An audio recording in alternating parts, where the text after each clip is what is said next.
Da da da da da. Do do do do do do. Da da da da da da da.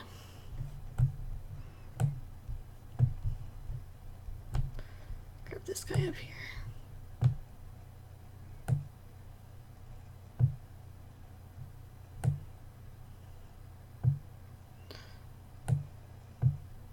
Okay, there we go. Hey, welcome.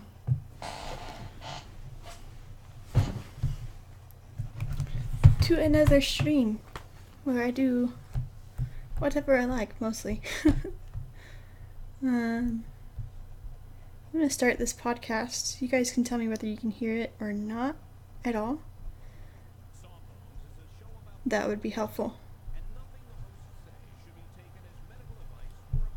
Oh, thank you.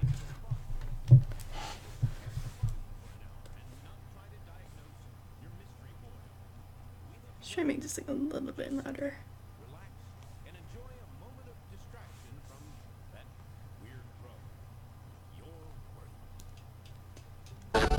Ooh, that's loud. Okay, we're gonna fix that.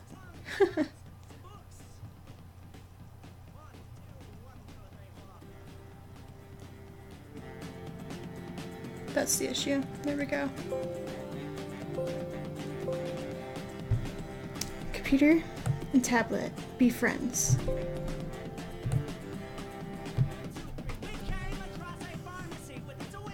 Okay. That should work.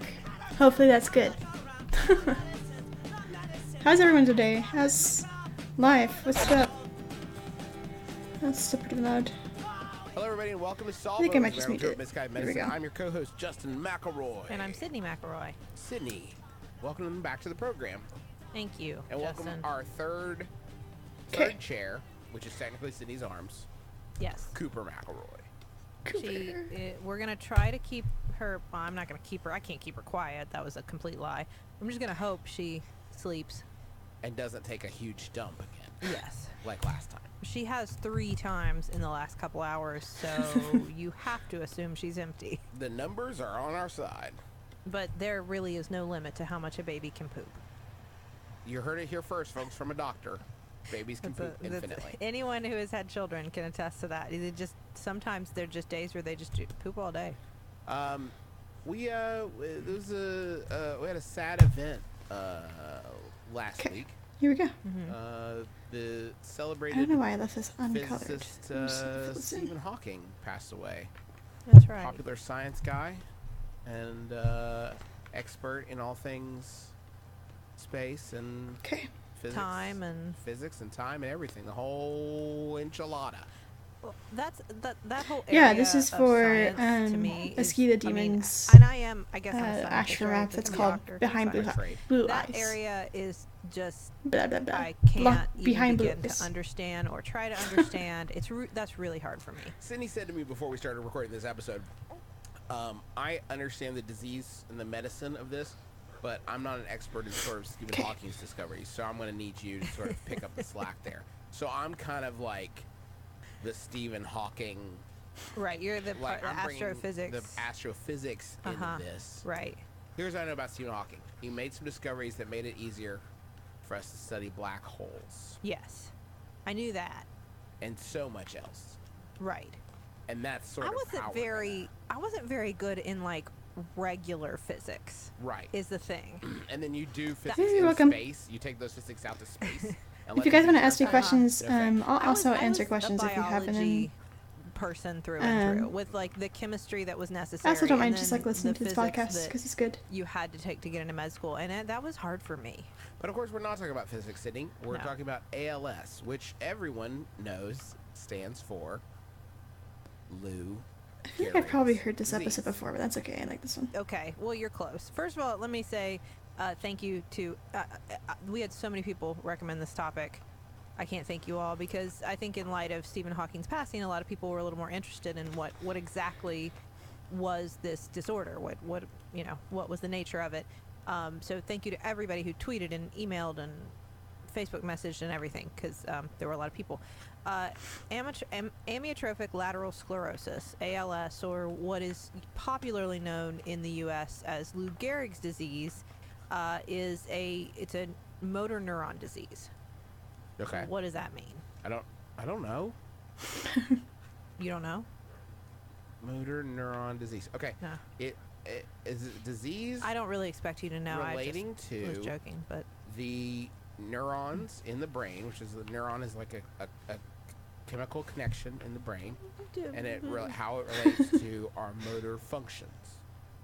that was pretty good. Yes. You kind of neuron was a little off there. It's a nerve The cell. Cell. Cell. It's a brain cell. Brain cell. Neuron. It's a brain cell. Okay. So anyway, that's okay. That's a good Not bad. question. It's a yeah. Sandra Professor can So ask what. yes, uh, I mean, in the devices I sense that use for it is my, a degenerative disease of the nerves that control our drawings and animations. voluntary actions. I use a our Intuos muscles tablet, and our ability to move. and then and this program the is things we actually do CVP. voluntarily. Does that make sense? Yes. And So, those are, like, the as these majority- nerves degenerate over time, we lose the ability to control these muscles, and Hang on here. so the most obvious My brain wants to do 5 things at manifestation of once, that and I is can't. you lose the ability to Chill out. Okay, got it. control your limbs, Um, to walk or to stand. Yeah, so I use a Or Intuos to tablet, and speaker, then I also and have that results in, I think, what we were already aware of, the a fact couple of that different Stephen programs that I Hawking use. I was use TV Paint. I've in a wheelchair. used Toon Boom a little bit before, but it's not a license that I have because he couldn't- ownership over, he was so weaker, he couldn't control I his don't muscles. And those muscles over time, have access to this that is one true in anymore general as I for graduated. anything that would Um, cause a muscle to become to lose innervation, meaning no longer And have then nerve to it. I also use Photoshop for all my muscles start to backgrounds, atrophy. pretty much. Okay.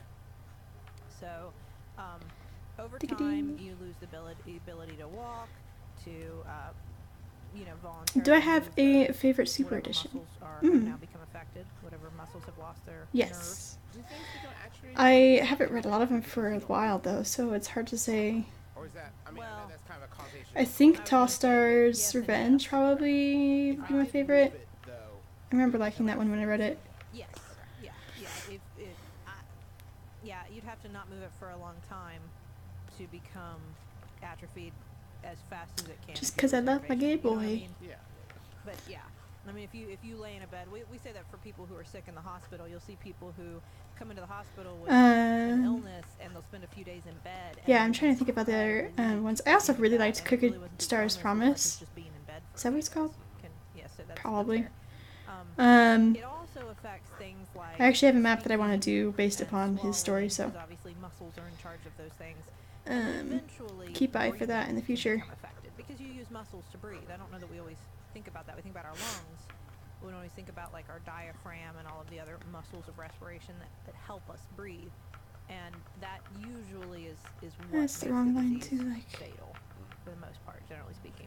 Buddy Now, up to and this one What's actually. interesting about Stephen Hawking is that Yeah, so I don't know. I like people Tall Stars who Revenge and Crooked Stars survive Promise. I a think lot those are my two longer favorites just because they're like than characters a lot of and patients clans that we with don't really ALS see very much of most and often. that is largely because while the disease is And, always progressive, I don't know, I just always found them kind of like really compelling characters, so functions over time.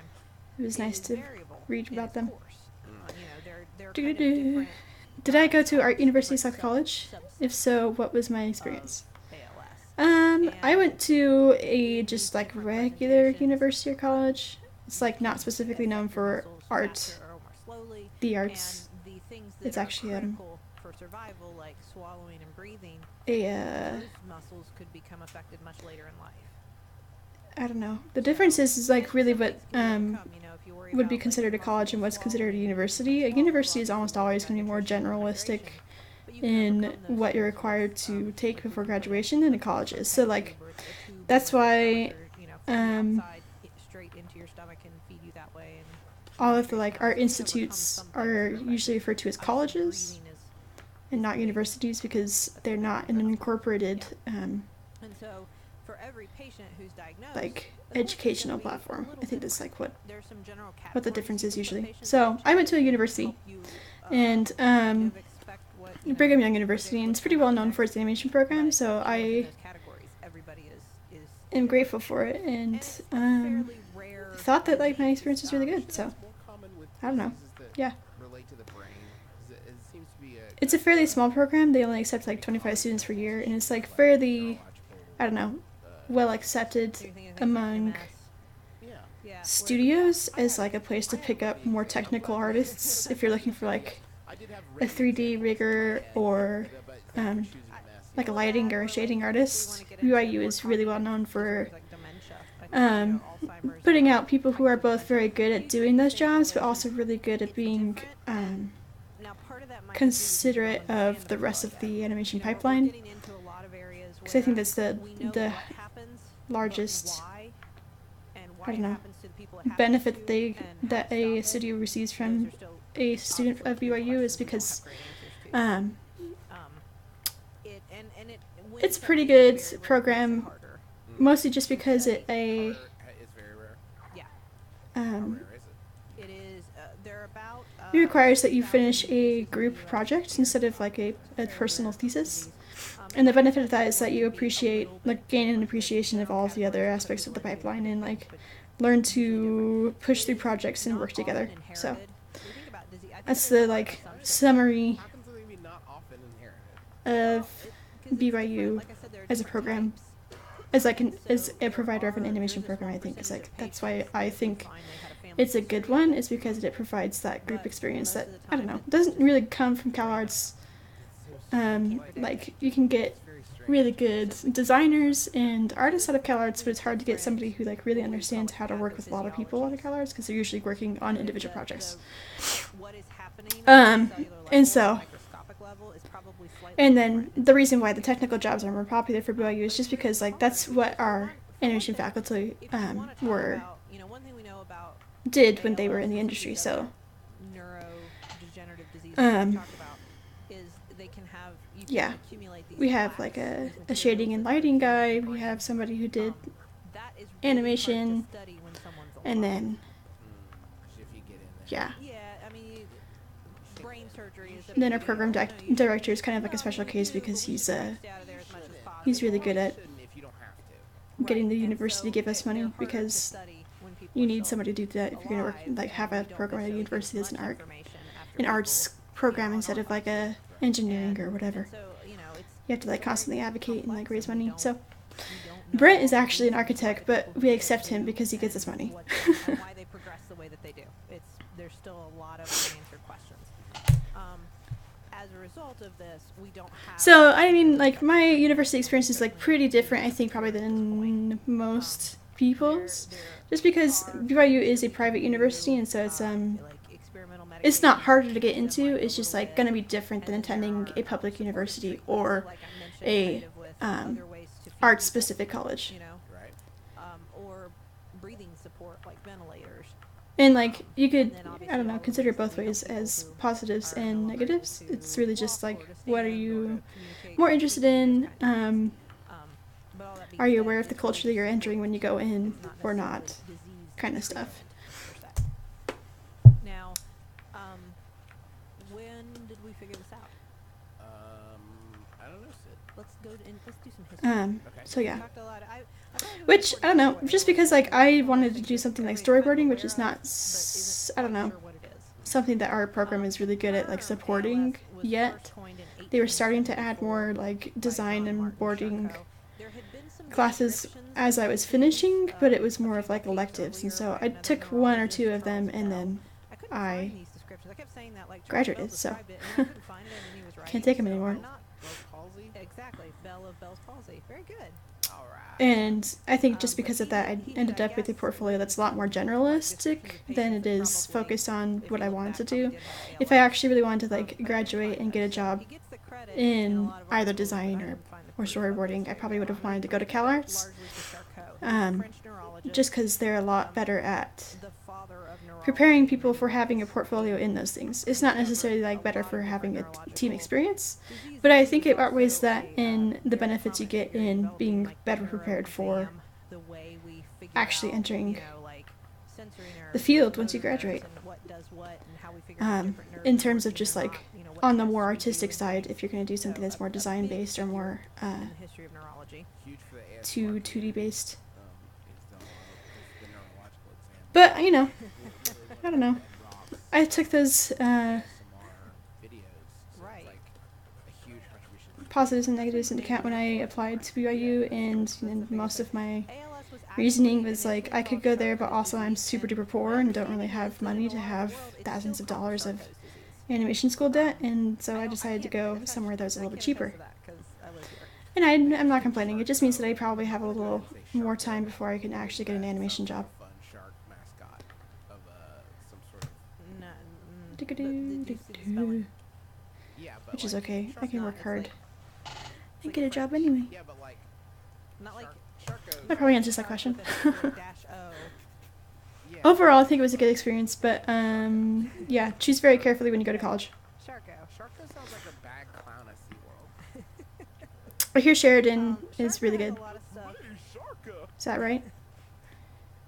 I think so. The kids want me to make a balloon dolphin. If it was possible to make clowns a little scarier, you've done it. Yeah. You've I'm half found a way. shark. I want to which half. Is that the name of the clown on It? No, that clown's name is Pennywise, Sydney. Okay. I don't know. Pennywise, Sharko. Oh, his last name is Sharko. That's right. I forgot. I watched the old one, and it was really scary up until the giant spiders, so I didn't watch the new one. Spoilers. Sheesh. That's the old one. I don't know. The new one might not have one. May have a bigger spider or a smaller one. Sharko has a bunch of stuff named for him. I don't know if this is interesting to everybody. La-di-da. I'm looking at this list that you put in your notes here. It is wild. I won't go into all of them because I understand that it gets boring.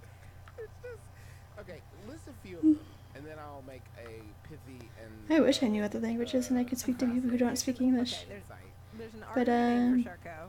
Yeah. Cleverly named Sharko's art. I grew up in America and we're There's not a super condition great that at happened to being a joint multicultural. called Charcot's joint. There's Tears. obviously those diseases we talked about. There's Charcot-Marie tooth disease, which has nothing to do with teeth, No. by the way.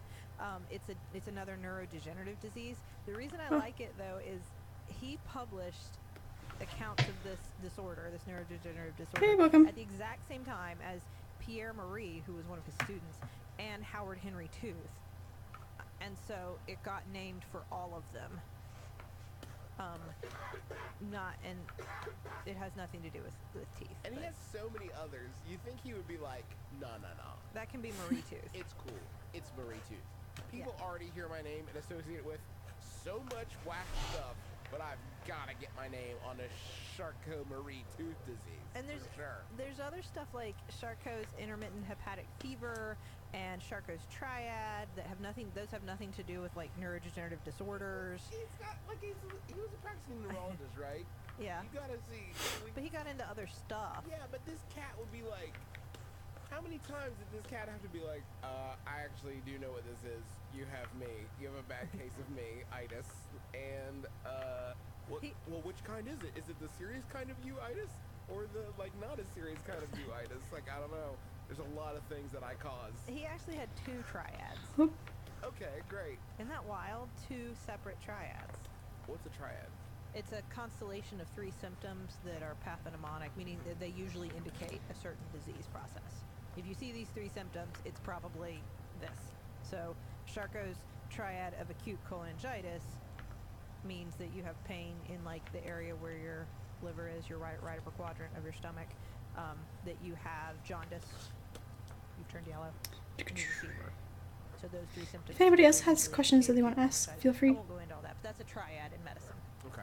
Or other things, you know. We didn't corner the market on the word triad, I don't Yeah. think.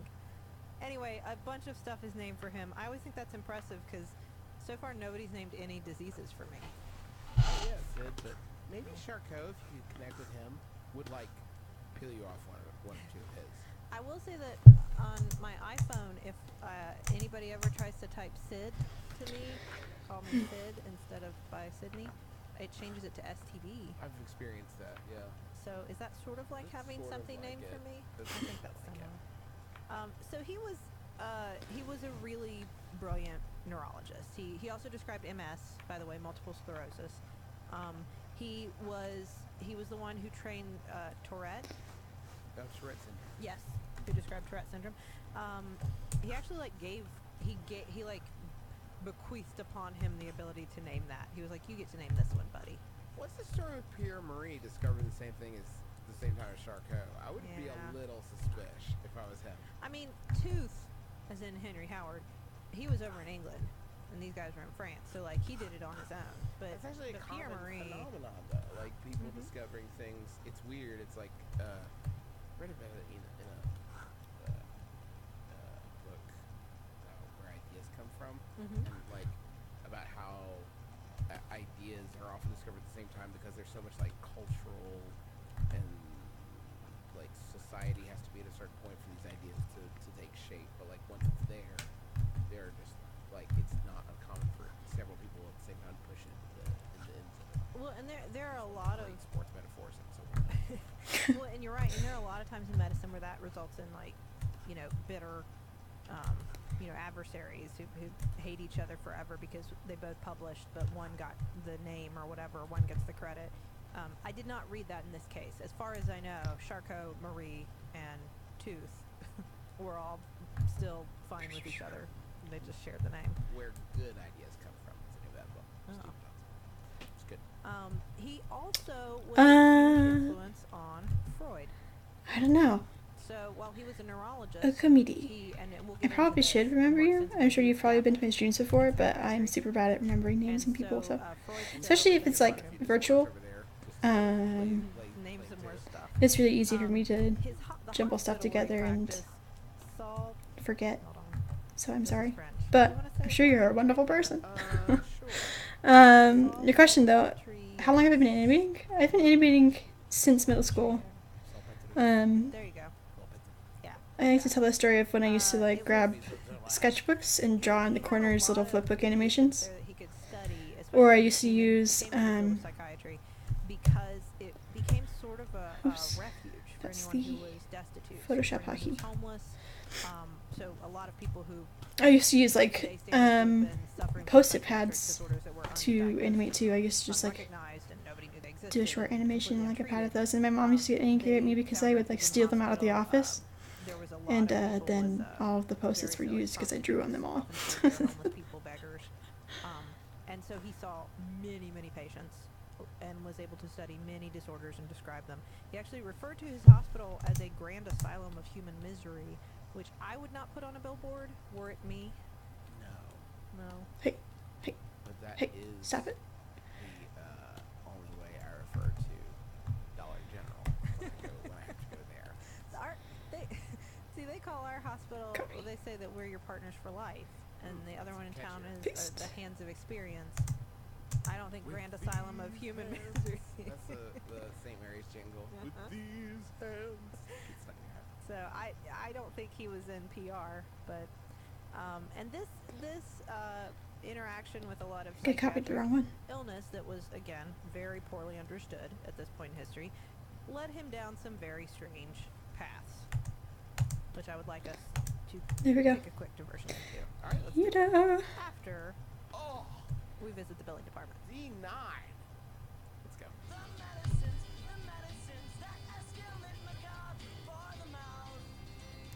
Folks, our first sponsor this week is That's ZipRecruiter. impossible. You hiring? You post your job position to sites and waiting for the right people to see it. Well, ZipRecruiter has revolutionized hiring. Their technology finds great candidates for you. You don't have to go find them. Let a computer do it. It learns what you're looking for, identifies people with the right experience, and then invites them to apply to your job. Right now, our listeners can try it for free. You heard me. For free. How long have I been drawing? I don't know. .com/ As long as I can remember, honestly. ZipRecruiter.com/Sawbones. ZipRecruiter. I had, when I was in preschool, my teacher told my mother two things about me as a child. She was like, In bed. Maybe number they one, do, I don't your child know. is deaf. Okay, well. Number two, your child is an artist. Every single day. I don't know who you're gossiping about. Okay, I take am my up kids all So, heroically every morning at 7 a.m. I take both the children heroically. I know I can trace it at least back until then. And I don't know, I'm sure I probably like enjoyed drawing and stuff before then, but that's like when my mom actually started buying me art supplies for Christmas and birthdays and stuff and really pushing the whole like be a savant agenda. We could all use more sleep. Yes. And if you want to go to sleep, and you should, from time to time. Which you wanna do it backfired on because then the, I did best animation as sheets, I like bowl and branch sheets. They're crafted from 100% organic cotton. They look great, and more importantly, studies. they feel amazing. buy direct from Bowl and Branch. You don't pay. I don't know if she considered it backfiring, but I mean, like, So confident you're gonna I love still don't them. have a job, so. Offer 30-day money guarantee, and shipping is free. They have thousands of 5-star reviews. Forbes and the Wall Street Journal rave about them. 3 U.S. presidents have them, and so do I. So I wonder which 3. I don't actually want to think about it that much.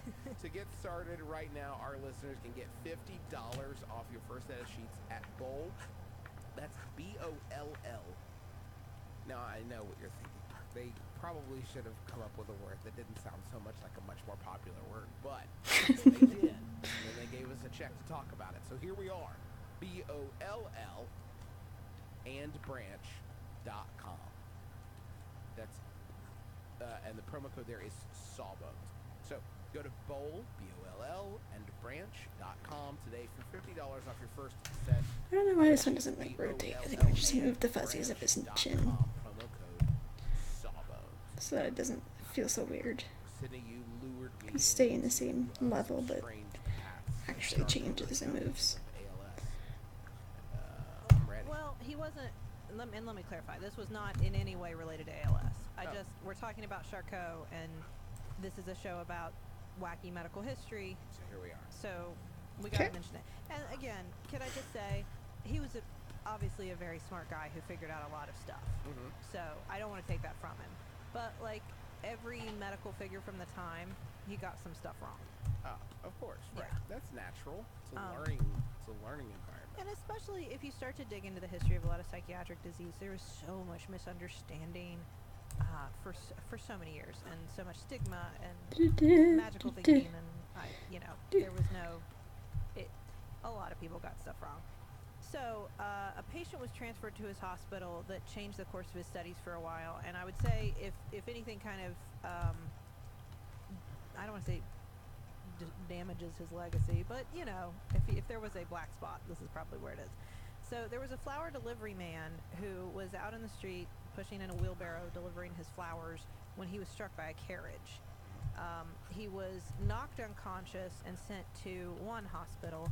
When he awoke, he had memory issues. He was actually paralyzed from the waist down. He had developed this tremor in the corner of his mouth. No one really understood what had happened at the time. They knew something had happened, but there was no visible injury. Okay. So something happened. Right. Now, he was there at this hospital that he was initially at for 6 months, and then what probably happened is over time, nobody knew what to do with him. Nobody knew how to fix him. He wasn't really getting better, and he probably couldn't pay, I would assume, eventually.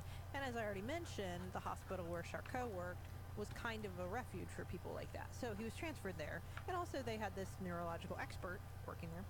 And Charcot saw him and interviewed him and read the history and everything and came up with the diagnosis of hysteria. Not a real thing. Right. Now, as we have discussed before Hey, on this thanks. program, hysteria was a diagnosis usually historically applied to women who were acting any way that men didn't like. And sometimes that was because there was an actual underlying medical or perhaps it was a psychiatric disorder. Other times, hysteria was used to describe women who, I don't know, didn't want to, stay at home necessarily, or get married, or raise kids. Maybe they wanted to have jobs. Maybe they wanted to wear pants. Who knows? Maybe they just, didn't want to cook their husband dinner that night. But for whatever reason, hysteria was often applied to just women who, Gotta have yeah, you could say. I So, wouldn't say. I'm just saying they would say. Not I would say. I now, could not say. in this case, obviously, something had occurred. This man probably suffered from a close head injury, and there was probably some. Meaning like some sort of subdural hematoma or something like It that. could easily have been some sort of intracranial hemorrhage. There were parts of his brain that were obviously he had suffered some sort of damage to his spinal cord. Possibly he was paralyzed from the waist down, but you couldn't see any of that. He wasn't cut or bleeding. There was no obvious source of injury. So these sort of injuries you wouldn't be able to see at the time. So it'd be very hard to say what exactly happened. He also started having seizures at one point, which again would point to maybe some sort of hemorrhage in the brain, but nobody knew that at the time.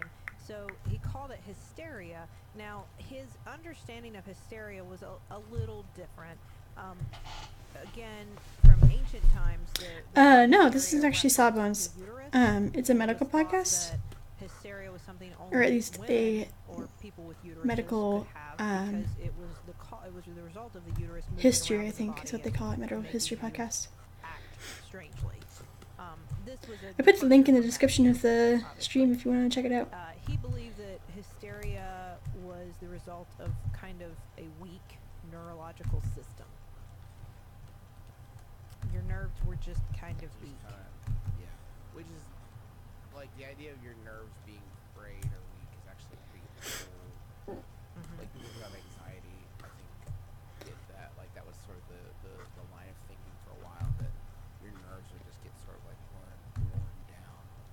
And to this day, Yeah. a lot of people will refer to it as, I have a problem with my nerves. I have an issue with my nerves. Well, when you think about the term nervous breakdown, that's where this kind of misunderstanding comes And a nervous breakdown, actually, we still use that term, but that's actually not very specific. Like, or accurate. accurate is the word I. Yeah. So, but this persists. The nerves is in and of I'm itself gonna is kind of a culture-bound syndrome that people will copy use to this part describe somewhat anxiety, but they don't even. It's not even necessarily anxiety. It's also just try and get that to stress. match. You know, but nerves is its own thing, which isn't actually a diagnosis.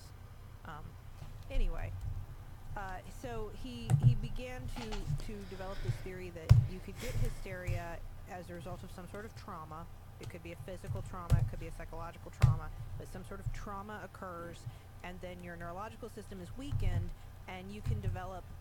He broke it all down. There was major hysteria and minor hysteria. Some of it could be just like a change in behavior. Someone whose behavior had changed somewhat bizarrely may be described as having hysteria, and that may well have been an underlying psychiatric illness. Who knows? And then someone like this who has a clear neurological problem would also be described as having a different kind of hysteria, when there probably was underlying nerve damage that was done that would have explained it. There were also, he studied a lot of You're women with welcome. what he called hysteroepilepsy. Okay, what's that?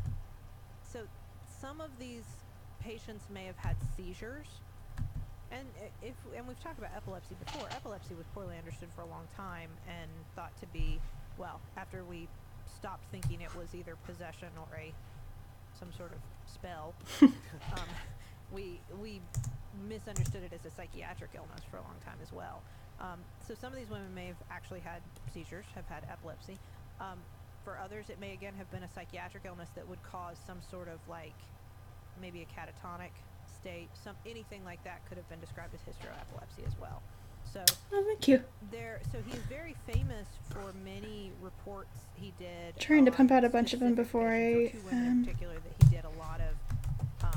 He spent a lot of time. don't have with time for it anymore. understanding hysteria.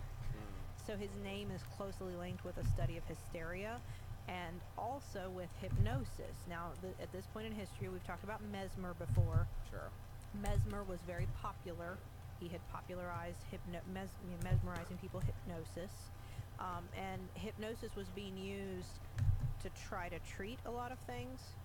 And so Charcot would use hypnosis to induce the hysterical symptoms in front of his colleagues.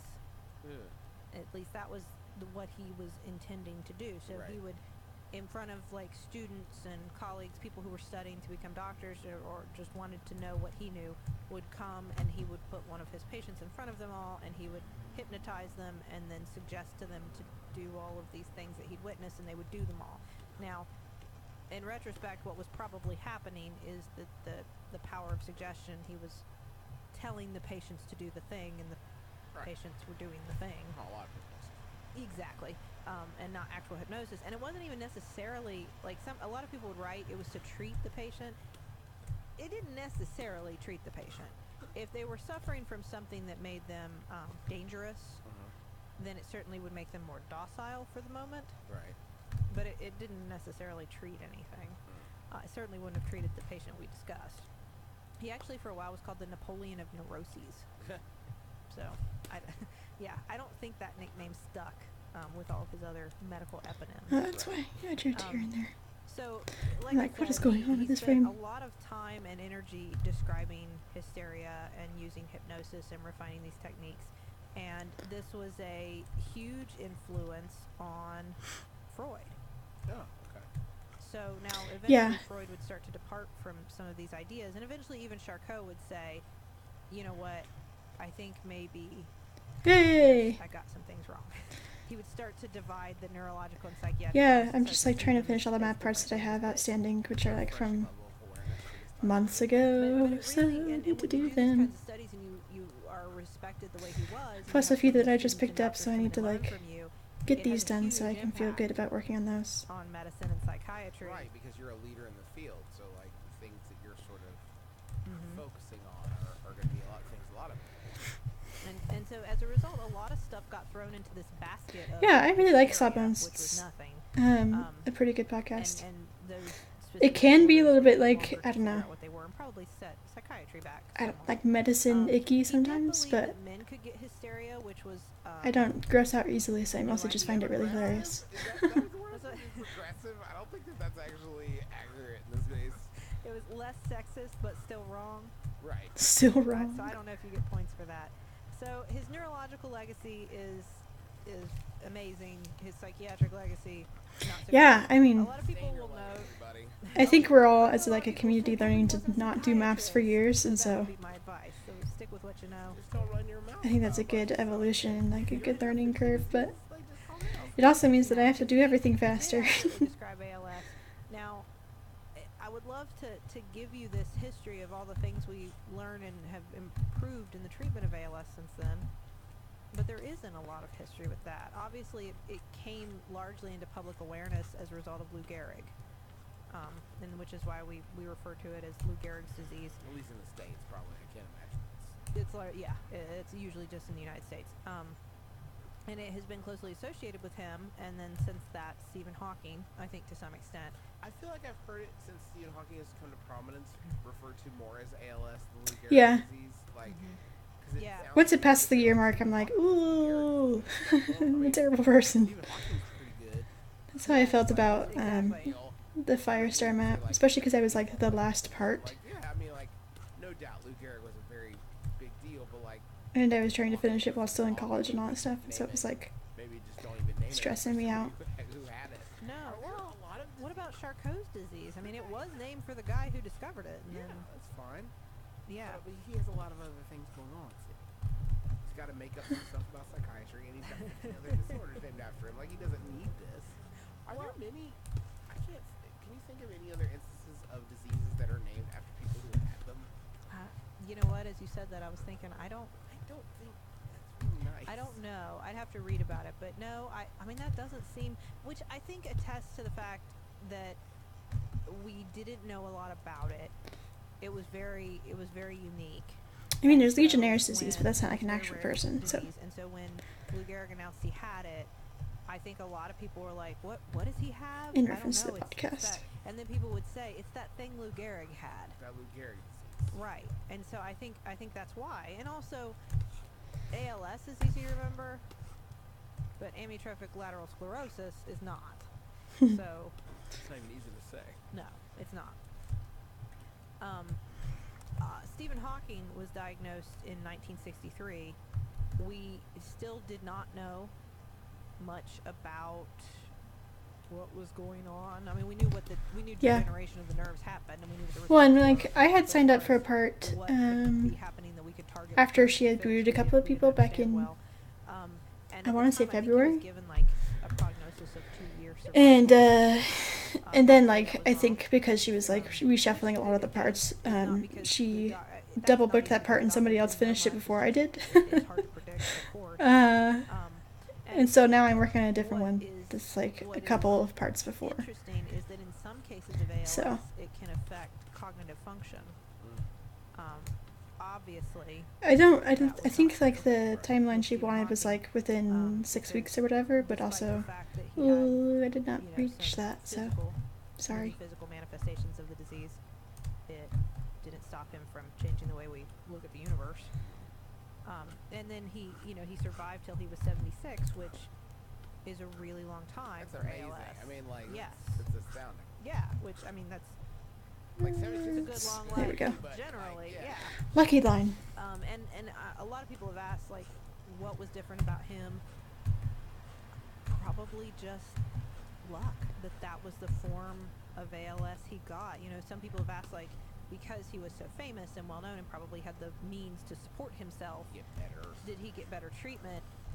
I wouldn't say necessarily. No, I mean, yes, he was able to afford the supportive treatments that are available, but it probably just has more to do with the kind of the way his ALS manifested as opposed to any special care he received. Not to say he didn't. I'm sure he got excellent care, but I doubt that is why he lived so long. It's just Yeah. the nerves that affected his diaphragm, his ability. I to agree. Like, breathe, it wasn't a huge deal. It was just like a, oh, clearly whoops. were unaffected for a very long time. I guess the part I wanted is done now, so and, I'll do this one instead. And so he was able to stay with us longer and change our understanding of, you know, the universe, which is pretty amazing. I think it's a very inspirational. There is nothing. Computer's nothing chugging. has to hold you back. I think it's very I'm not sure why. inspirational. I could probably close a few of these tabs, to be honest. And that's also it's a good reminder. Diseases like ALS sometimes. I mean, there was the ice bucket challenge Because that one, on get YouTube, this right, one. where everybody was working to raise I money for might ALS still need by this dumping one. buckets of ice water on their head. I don't really need that one. And so obviously it has gotten some attention. That but should help. A lot of times rare diseases like this don't necessarily get all of the research attention and money and funding that they could. But we need to, clearly, because this is still an area where we don't have a great treatment other than just to support people as long as we can. Hey! So thank you so much for listening to this episode. Hey, if you're a fan of Sawbones or any of the great Max Fun shows, I have big news. The Max Fun Drive is kicking off April 2nd, running for just 2 weeks. We'll be running some choice episodes of all of our podcasts. We got a ton of great gifts for new and upgrading members, and it's the best time to support these shows that you enjoy. Thanks, yeah, you too. So much. So don't miss that. That is kicking off April 2nd, Defender the day Wolf. after April Fool's Day, which falls on Easter this year, which is unfortunate. I It's think, going to be a weird day. for Jesus. It's bad timing for him, I think. We prefer that to not occur. Because it's like, he's like, I'm back. And they're like, haha, Hey. we get it. And he's like, no, seriously, Justin. I'm back. No, I wouldn't. You know, And he's like, no, it's not a joke. I know what Justin, you're thinking. this isn't. No, I'm back. I feel like this is not the kind of. Let's just stop there. He is risen, someone will say. And someone else will say, ha, good one. Mm-hmm. And then someone else will be like, no, really, I saw the stone roll away. I think religious humor is not really where the Yeah. Sawbones. Agreed. That's Don't not put it where on we April Fool's live. Day, Jesus. You Yeah. know people are going to get on your case about You it. can take this stuff to your other podcast. Folks, Sydney's right. Thank you to Zach Spears for letting us use our song Medicines as the intro and outro of our program. And thank you for listening. We will return to you next week with another episode. But until then, my name is Justin McElroy. I'm Sydney McRoy. And as always, He has no don't teeth. blow a hole in your head.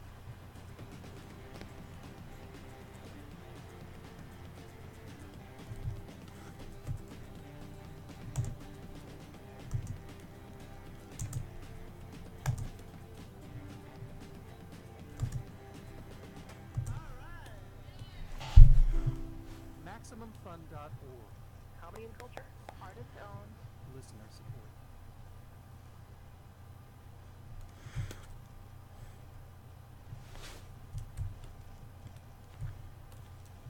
Next episode. Yeah. I don't think I've heard this one. Sawbones is a show about medical history, and nothing the hosts say should be taken as medical advice or opinion. It's for fun. Can't you just have fun for an hour and not try to diagnose your mystery boil? We think you've earned it. Just sit back, relax, and enjoy a moment of distraction from that weird growth. You're worth it. Alright, song is about some books. 1, 2, 1, 2, 3, 4.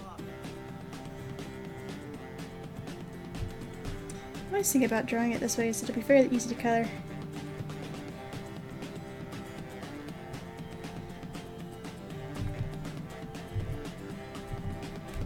We came across a pharmacy with its windows busted out. Pushed on through the broken glass and had ourselves a look around. The medicines that escalate macabre for the mouth. Oh, Hello, everybody. Welcome to Sawbones, Marital Tour of Misguided Medicine. I'm your co-host, Justin McElroy. And I'm Sydney McElroy. Well, she's on her grind again. Who? Me? Nope, not Sydney. I mean, Cooper? you are on your grind again. Not Cooper. Cooper's doing her thing, sleeping. She just had a great bath. And a great poop. a great poop, and then a great bath. And now she is passed out in my arms. Nah, Gwenny P. On her grind Oh again. no. GP. GP, That's how she signs her little... General Practitioner. Gwyneth Right. Paltrow, GP. She's...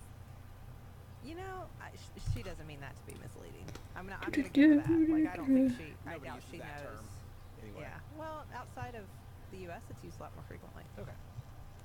But yeah. I might just turn that off so I do. Yes, Gwyneth can do this Paltrow. off the This is line. actually, I'm going to get into how Gwyneth Paltrow is attached to this story Mhm. by the end. I promise. This is actually an older recommendation of hers that we're going to cover this week. Gonna This get, is not. go to the boneyard, find some classic deep cuts. But the reason is that there was a story in the news. I missed his tear duct. Just this last week or two that sparked this episode. A lot of people had already recommended this topic, so this isn't like out of nowhere.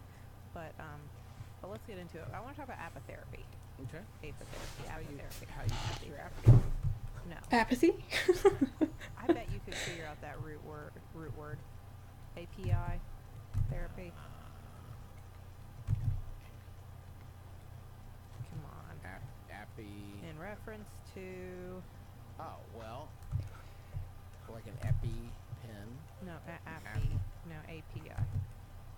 Well. This is yeah. gonna go nowhere. Well, You're gonna no, Google this it and is pretend like you I'm knew. not gonna Google it. I'm just gonna say that having to do with bugs. Bees. Bees. Having to do with bees. Of or Having relating to bees. Yeah. Okay, so it's like bee stuff therapy. Okay. Yeah, I don't know how you would have gotten that. It broadly refers to the use of any kind of bee product to treat disease. Okay. And like I said, there's a recent story that I want to start with that Stephanie, Annie, Dana, and Brendan have all suggested this topic in the past. Just took us this long to get around to it, so thank you. Thanks, y'all. So, like I said, we have talked about honey before. That's not new, and that would be considered a bee product, I think. Probably the primary bee product that Yeah, one of the top 5 bee products is Oh, thanks. we use. I hate to choose as humans. favorites, but it's defo up there. But so I'm not going to go back into honey because we have a whole. I'm not, like, episode on super it. If you fond haven't of my listened to liner, it, but the long and I short of it is, honey actually accept works it. for some stuff. Yeah. I don't want to take the extra time it will take to probably make it smoother, so. It's good for wound healing. Yeah. So in some cases, so that there are some actual medical uses for certain kinds of honey. So if you want to know more about that, we have a whole episode about it. Go listen to that one. Yeah. And if you're already listening, download it again, sucker. But we're not gonna talk about that. I'm gonna talk about the other bee products. So let me tell you this story. This is why this has sparked my interest. Oh, yeah. There Now I was a do. recent case report published that tells the story of a 55-year-old woman in I think the Spain key is to, like, to who show was up in my streams and receiving interact, regular like, bee probably 3 to 5 acupuncture times in a row, treatments. and then I will recognize you. But if you change your username or your icon, I probably will not. What? Just tell me what you think that means, and you're probably going to be right. Like acupuncture, except bee. It's use like bee stingers to sting the place. Going over to your best friend's house in a complete I think means disguise right and being place, like, "Do you right? remember me?" How are we getting bees to be like a little to the left, Jerry? Like. Except I don't even get the benefit of hearing your voice, so I found can't the use that. term bee acupuncture. Or actually, I also found the term apipuncture. Apipuncture. Does therapy. I don't know about the prefix AP. I guess I just did of related AP TVs. puncture. Yeah. But yeah, unless it means completely random, that's So- where you're being stung. So this woman was receiving bee stings, bee acupuncture treatments for muscle pain. She had a lot of muscular pain, and that is one. We'll talk about all the things that it is used for. This is Sounds one of the things that it not is. super And fun. I'm not saying treat. Bee it's one of the things acupuncture? it is used for. Ugh. And she had an anaphylactic reaction to the bee stings, and she unfortunately died. There are some complicating factors. The health center where she was having this done, which was not like a hospital or necessarily any kind of doctor's office, just a health center, where she was having this performed, they did not have epinephrine. Hey y'all. Hey y'all. Yeah, I mean, like, Justin. I don't know. Hi, That's from just America. I do a podcast. that's the number one way for me to forget who you are. That's not to say like we haven't figured out America just by way of introducing myself. Yeah, no, Are you sure you don't have an EpiPen? So hey, look under the candles. Hey, can we take a second, just dig under the candles and make sure that your bee sting factory does not have an EpiPen in it? Now, I know they're pricey, but like, right, we're not going to throw too much shade because I can see that happening in the U.S., not because you didn't know or think to have an EpiPen, but because, you know, they're prohibitively expensive for so many people. The life-saving drug but that's you know what, prohibitively let's go ahead expensive. and yeah, for sure. That's no doubt. That's a total crime. Let's go ahead and fold that into the startup costs of our freaking bee sting resort. That's true. They made me have EpiPens on hand when you were, like, just looking at some tarantulas on your TV show. Mhm. Yes. Too And that fast, too wasn't- choppy. that How do I didn't really animate? make any sense, but, like, I did. So You have 2 EpiPens. I usually go from keyframes to Um, to breakdowns in they betweens. didn't have any epinephrine, and And it I ended up, like, a half an usually hour. animate on 12 frames per second. I don't know, Or the 24 if it's like location, really I don't know. needed. But the point is, there were complicating factors. One way or another, though. A woman But was most receiving often I'm what doing was being 12s. Called a medical treatment, and she had a predictable reaction. And I actually, to I anaphylaxis, should have and put it in she my unfortunately recommended passed away. videos. Now this is very sad. Or not in recommended, but in one of my sorry for her playlists. family, I found the other day a compilation of somebody had done the 12 steps of animation. Response, like, if you've been having this regularly, isn't this some kind of thing that, like, you do or you don't? This is actually the kind of this is predictable and can happen. Go on. Where you do not This might have disappear, so I'm gonna add a this to much reaction later. the first time you're stung by a bee, or even the second time. It can happen if you have Yeah, it's the first one that comes up. continued random exposures to a certain And like, trigger. Some people can develop I'll just look at this real sensitivity over time fast. and have an anaphylactic reaction. Mm. I'm not going to say that it's common. It do certainly do do isn't, do do do but do If do. you don't think you're allergic to I bees, think it's eventually there could be one that gets you. probably in Is that what you're here. telling me right now about bees? It is much more likely in a case like this where you're intentionally, repeatedly being exposed. It to talks bees about at a pacing random and schedule timing with and random doses and all that kind of stuff. spacing, Random schedule, especially. it's every Tuesday at 4. Which, if you're having troubles with that, I recommend looking up this video or other references about spacing in animation, because Let me take a step back. that'll help a lot If with trying to figure out bee therapy, how to pace stuff. There are different bee products that people use and have used for a long time. We talked about the long. Because I mean, you history could of just honey. like try and finesse Honey is it, not the only or bee you thing could that use people have used for the health reasons. experience of people We who've talked been doing about it bee venom is also for called a while. apatoxin, Um, apatoxin. And it and learn from them. contains some proteins that can trigger And it's like actually kind of interesting because those 12 steps of animation come from obviously, if you're not allergic to bee stings, Frank and Ollie, which were two response, you get like a of little red Disney's original bump and it hurts. You get swollen. 12. Yeah, it's unpleasant. I always forget if it's like But 12 obviously wise men or works. 12 old men There's also I guess 12 old men propolis, who which animated is for a him in mixture the of, original, like bee Bambi spit and bee wax, uh, and it's used as like a Snow sealant White. on the hive. And so they're the ones who actually developed those and Bees dip. kind of made that more of like an animation standard. Yeah. And then they like And put it then all over over the time, hive people have and like hold it all together. added addendums or And then their there's own also royal interpretations or jelly. like their own explanations of them, and that's where they come from. So, I 12 steps of heard animation, we got highly some- recommend. we've got some Yes, and my dad takes it all from Well, He I mean- collects all of our royal jelly. wild about this stuff. He is to use on his probably I don't want to know where else my You dad may gets benefit his then food from from. trying to just Let's like not talk about that. Let's forget we ever had that part of cop the conversation. like I hesitate to say this because obviously don't copy people's work and post it on YouTube, but So, I would copy an royal jelly animation is a and see what secretion is from going on certain underneath the hood. glands in the bee that Um, is fed.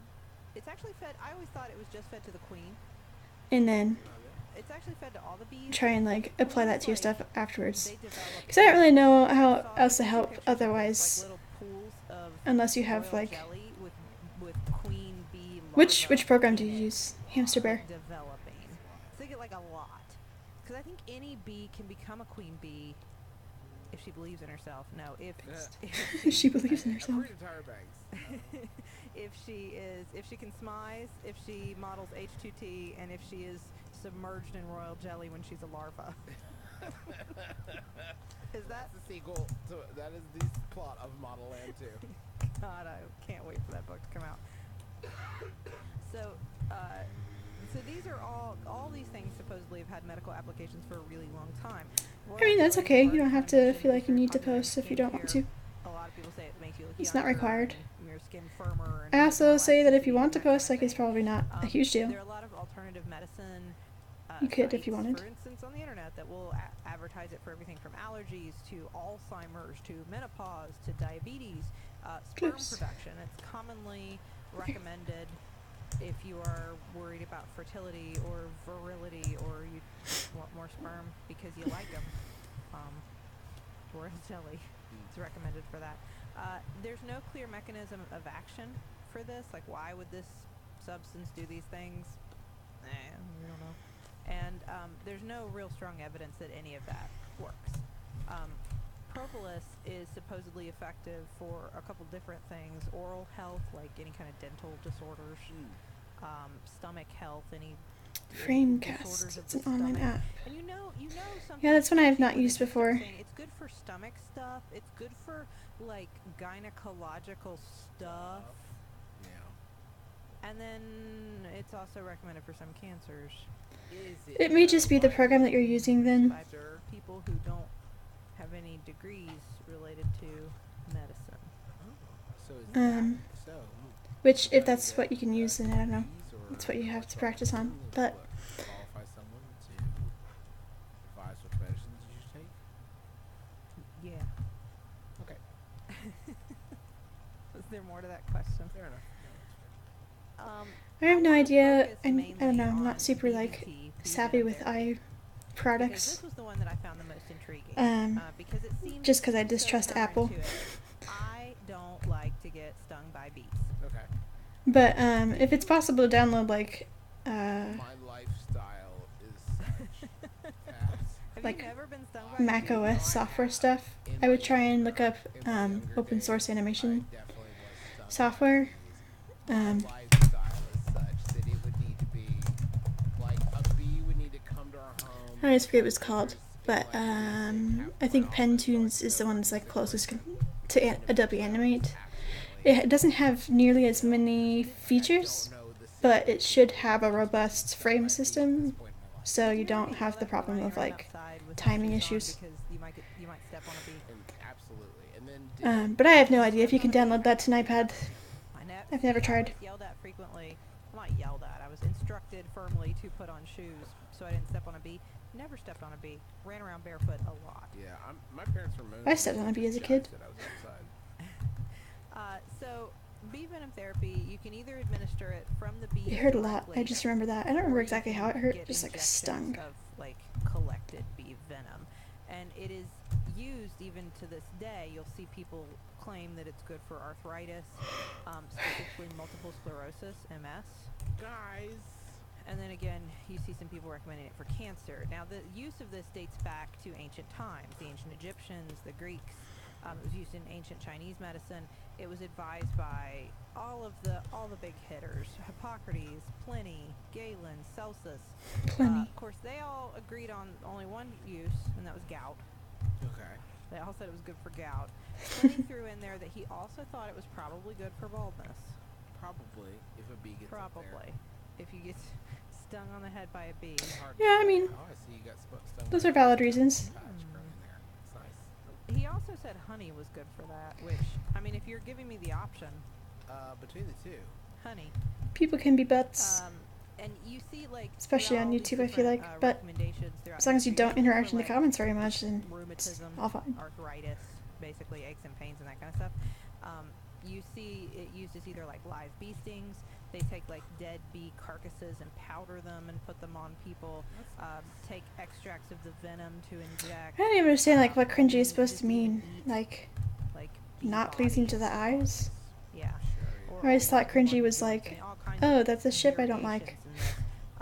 It I was think used it's for weird that you acne can for refer to a while. person's entire art style and call it cringy. Which leaves a red well, right? And then you can say, oh, it's not acne, it's just bee stings. Oh, I cured my acne. This is just a lot These of are just bee stings. My face is just covered in bee stings. No acne? What? No. What are you, wild? No. There's no acne here. Look above my face. It's all bees. They're just highly attractive bee stings. They're just cool bee stings. You see how they form the pattern of a unicorn? And a skull. It's a skull. It's very particular. It's documented that Charlemagne would receive bee sting therapy for gout. There is also some evidence in the 1500s that bee stings were advised for things like kidney stones and like issues urinating. Just get some bee stings. Get a bee in there. Be a sting. Then you see, as late as like the 1700s, it popped back up as a recommended cure for baldness again. Okay. Sure. I really feel like somebody must have gotten stung by a bee and grew some hair later and just threw off medical science for a long time. Yeah, like there had to be people for whom this like did pan out in some way. For the legend to be perpetrated that long. It really started to pick up steam in the 1800s, and that's kind of what I want to focus on next. Okay, tell me. But before I do that, Oh man, let's head to the billing department. let's go. The medicines that escalate macabre for the mouth. Folks, this week I was sick. I had a not like terrible cold, but was enough to give me a fever. And as such, we thought I should sleep away from our little one here. And so She sleeps in our room, not in our bed. right. In our room. In our room, and I went and that's nobody's business though. That's nobody's business but our own. That's a very personal decision. But she does. We shared her birth story, so I think Yeah, we've kind of already Alright. we've waived a little bit of privacy there. So right on. So I went downstairs to the guest bedroom, and the only bright spot about leaving the loving bosom of my I don't know. I mean, that I got to sleep in the castle. I could see mattress. the argument for either way. Really good. It was so good. Um, Quality Z's for the J-Man. So much so that I my don't think that he friend should be was like like, completely "Are you excused sure for you're just not like on completely Don't you think I should spend screwing over Squirrel Flight. down in the guest bedroom That just is- to make sure? That is not a lie. And it's That is like just- being fully ready to just ruin a whole bunch of people's lives and Continues to revolutionize wanted to kill Firestar and wanted to kill her children. That's like not cool. experience one night at a time. Casper Van mattresses. I feel like if he had actually confessed the whole Squirrel Flight's not their mom thing, she probably would have actually gotten into it with him and been like, alright, well, let's talk about this, asshole. Who's the guy who tried to murder my family again? Yeah, shut up and get down from the tree. I could definitely see if like he hadn't have been murdered by Hollyleaf, it would have been appropriate to punish him by exile or some other means in the clans. I don't know if he really deserves to be in the Dark Forest though. Let me wake you out of that stupor. But then again, like if nobody goes to the Dark Forest, then what's the point? The problem is that he's like Sawbones and treat yourself. You're not getting any younger. We'll get a great mattress. a different kind of selfish than most of the Dark Forest cats. So it's hard to like envision a cat like Ashfur working with them. I think if he had gone to the Dark Forest, he would have never actually, you know, participated in the whole Battle of the Clans thing. I think being selfish enough to want to claim a romantic partner as property, more or less, and try and harm them emotionally in an abusive way to make them stay with you is probably good reason to go to the Dark Forest, but So I don't have the time. I don't think that's The post office all motivation for him to work to like destroy all the clans. Over at the, If that makes sense. the Veterans Memorial Boulevard post office. What's up, guys? Word. Yeah. Shout out to my crew over there. Oh, I wait, hold love on. seeing That's them, not but I don't great. always have time to get by, especially when me and Tim get to chatting. So I don't know. I mean, he also at the same time lived a really good life and like did serve his clan a lot. It's not like he only did those things. He also Service right to your protected a lot against the dogs and against, you know, any package, any the content, badgers. using your own computer and printer. Stamps.com makes it easy. You have to ask yourself like how many bad decisions equal a really Exact postage, bad decision and like decide the best good time reason to mail go to based on hell. your needs. There's no need And to honestly, lease an expensive I don't postage really know. meter, and there are no long-term commitments. It's hard to write Right now, a you can enjoy the Stamps.com service with a special offer that includes up to 4 ethos system weeks that has a trial heaven and hell, plus like canonically, because then you have to decide like what actually Go to is Stamps.com and click on the microphone at the top worthy of of the going homepage to and that type place, in and it's like it may Sawbones. differ from the reader's Stamps.com. Click the own mic, ethic system. enter Sawbones, and get ready And mine is to personally sing like, you know what? I don't really know what happens after death. That's not Could we the talk title about of maybe the punishing Death him during Sawbones. life? It's And one if we that I don't know, picked up and they are welcome to use. Get ready to um, you know, I like if he it. died and that was the end of it, I feel like just sort of like leave it in the dust. My name is Ryan, and I love I don't- Ross and Gary. I'm I don't know. Megan, and I love Sawbones. I have a genuine love for the investigation of paranormal claims. No matter what they talk about, no matter how gross it is, no matter what the syndrome or whatever they're talking about, they find a way to make it funny. Hey, we're just talking about Asher and how much of a dick he is. To be honest, I realized I was listening Um, to every podcast you guys put out, so the least I could do was give something back. I became a Max Fun member because I love TV Paint. wanted to support the things that I was getting so much. I think lots of people have trouble with it when they first download it because Sawbones and Ono Ross and the Gary hotkeys are membership. French. 2018 Max Fun Drive, April 2nd, Um, 2019. And if you want to support your favorite shows but too, it's really easy best to time reformat sign those, up for your and membership. Just tune in, afterwards I search find it, and I don't know, give you all of the details. a really good detail-oriented program that has a lot of robust About functions 19th century to it. commotion. R.E.B. Venom. Plus it comes with a rainbow brush. In the 19th century, we see the use of bee venom kind of spreading like west. No, then why did it be like west first do toward like the this? Here comes bee venom. What's that on the wind? By then, it was actually interesting. There was folklore saying that beekeepers never got arthritis. This was like just one of those common like little. Like, oh well, you must be a beekeeper. I feel like I learned a little bit more about it You know, like people usually. say. Actually, I don't know. People say that. I haven't used it for very many About different beekeepers, for things. sure. And that was but because of this association with getting It definitely sunlight took me at least one and project. I think arthritis. You also started seeing my first map part that I people who were finished, which bringing was acupuncture to the west, I can see it in my head, the one where Holly Reeve dies. doing it with bees, which at the time Devil's Backbone no. So was really where I I learned guess it's a like good time to kind of describe how the way to that wrangle developed. TV Paint. And once I did that, I feel like I have a lot of I don't know, love and appreciation for this program. It's pretty good. In a room with a bunch of bees, And I've used this one, and I've used Adobe Animate / Flash, like, insult the bees, maybe. and I like that as a program too. It's just got like a different set of Mad, call 'em names. good features. Show them the nudes from Fiverr. No, but the way that it works is you actually have to hold the bee and lower it down and like place it on the person's skin. And what I read is that as soon as you let go, the bee will have been frightened from, I guess, being held by a very large mammal, and will instantly sting the surface it's landed on. It lands on. And then later die. Yeah, the stingers stay in. They're removed 24 hours later. So you just leave them there for 24 hours. Pleasant. But also the bee dies. Yeah. After it stings one time, it eats it.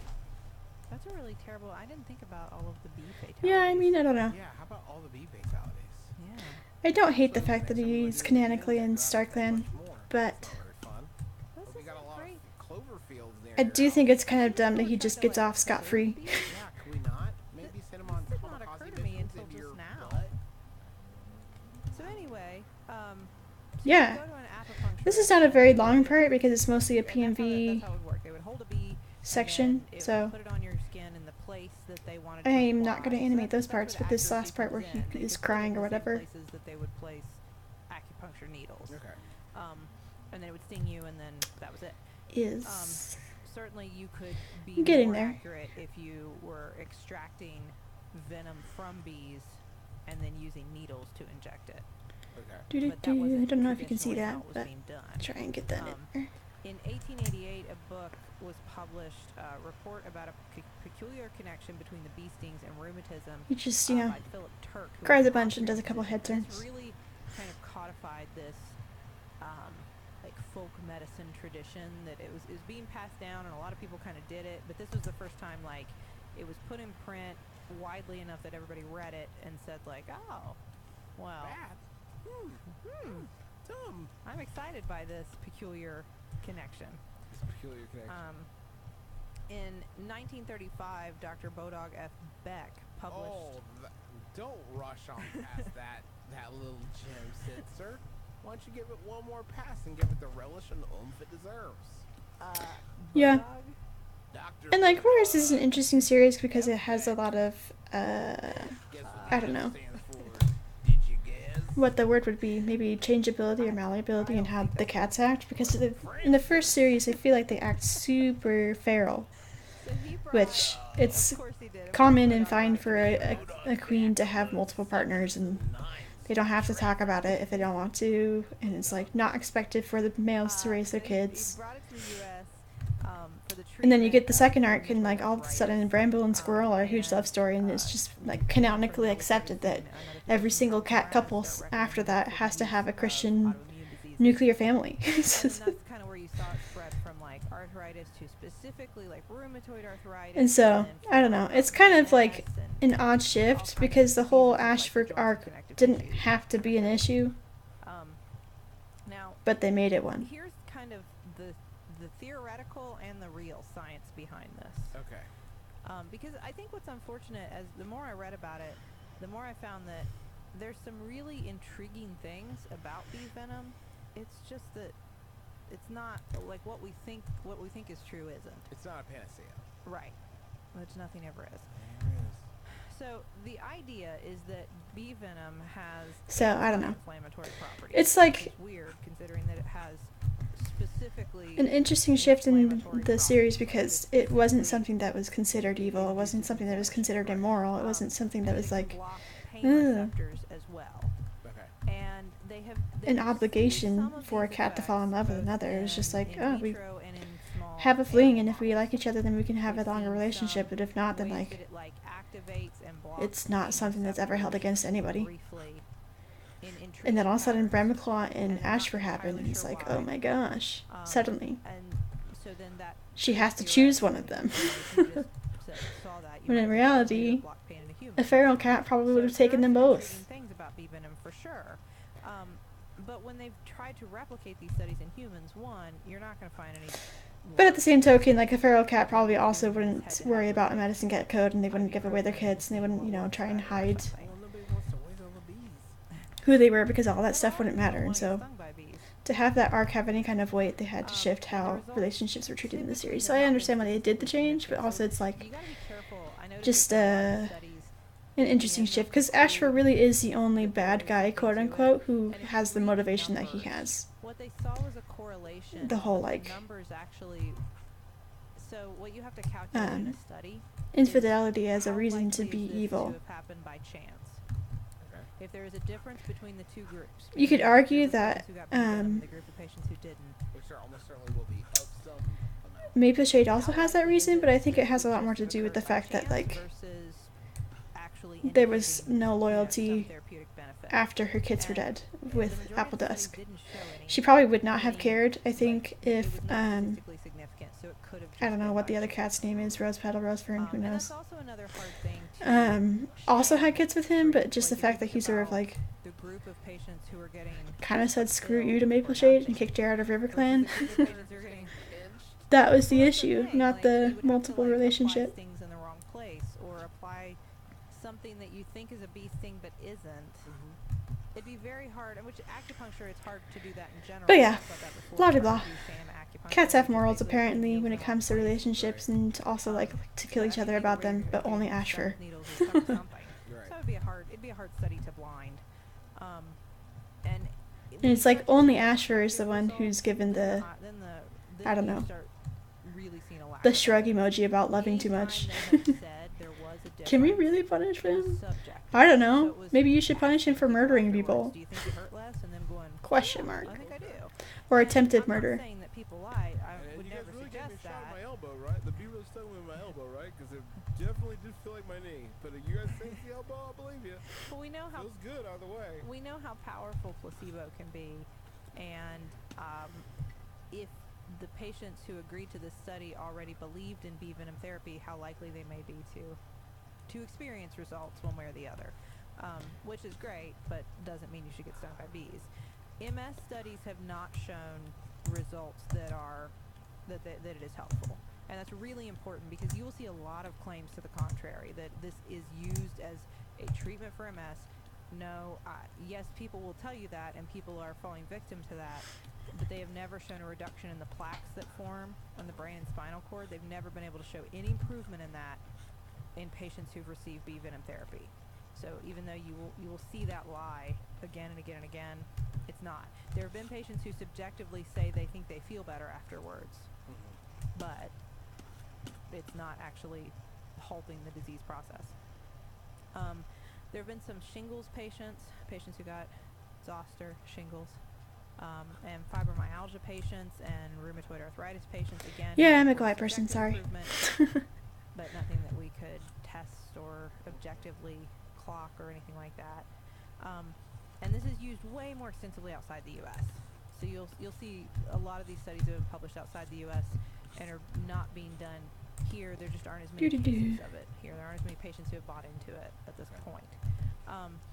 Now, before you start bee venom therapy, you're supposed to challenge the patient to see if they are allergic. Yes, that seems like a good step. Not just take their word for it. You're supposed to actually test them for a bee allergy. And bee allergies are pretty rare. So if you're testing and asking, and statistically they're rare, most people are probably going to be okay. But sometimes, as I already mentioned, sensitization can occur, and that can be very unpredictable. So you can have patients who have received weekly treatments for years, and then all of a sudden have an anaphylactic reaction. And I think that's where I mean, you could do that if you have to really if you want to, come I down guess. on if there is this possible risk, even if it's small, then you better have some really compelling benefit if you're going to try a treatment. Right. Because all treatments have risk. Extra props if usually it's a parody. At this point, somebody who practices alternative medicine would look at me and say, well, all treatments have risk. Absolutely they do. But we don't recommend them unless the benefits outweigh the risks. And so far for bee venom therapy, we're not seeing that to be the case. There was a case in 2003 of a 34-year-old man who received bee acupuncture for pain in his back because he had a bulging disc. He had planned 4 sessions. The first time he got 50 stings to his upper back. They were left in for 24 hours and removed. Oops. The next week it was the same treatment. The third week he got 60 stings to his back and butt. And then on the 4th week he got 70 stings all up and down his spine. Some number of hours later he began to experience vomiting and difficulty breathing, and he became severely ill.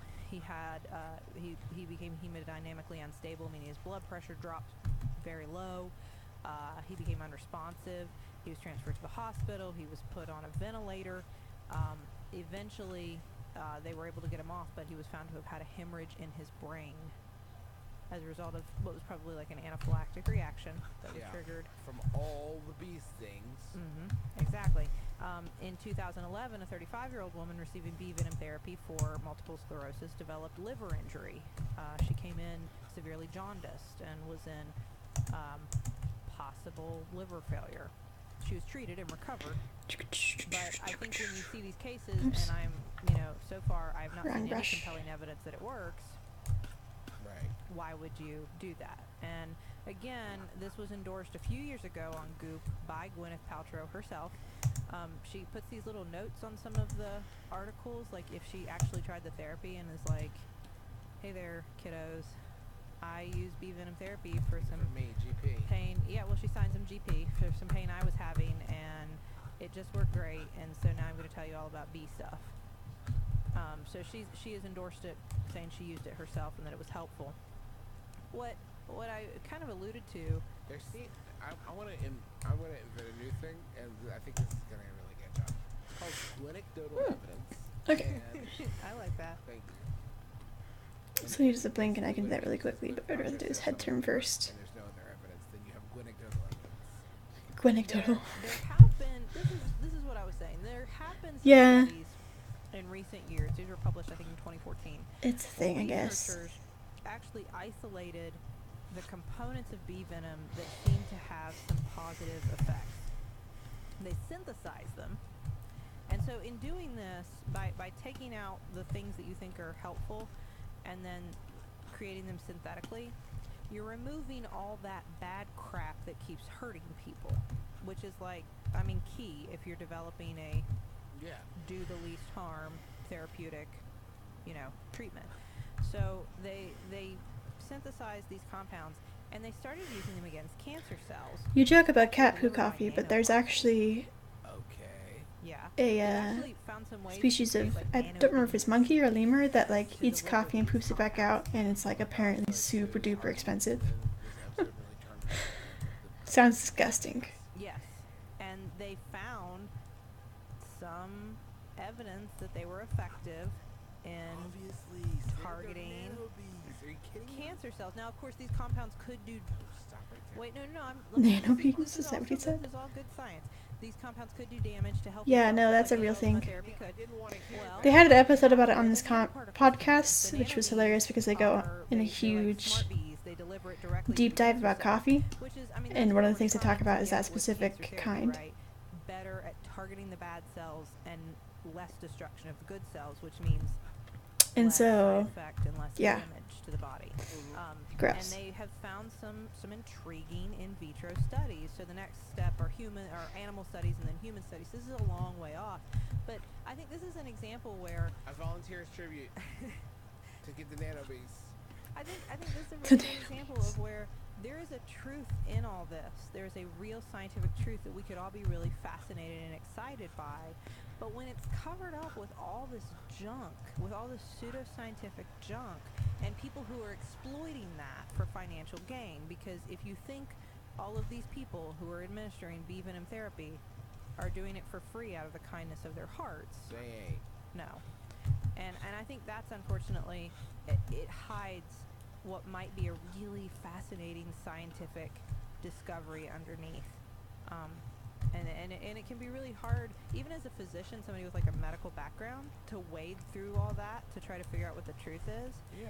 And so if you don't have any, medical background or scientific training, it's almost impossible to figure out what is true and what is not. And it's very frustrating. I guess what we come back to is the nanobees will fix everything.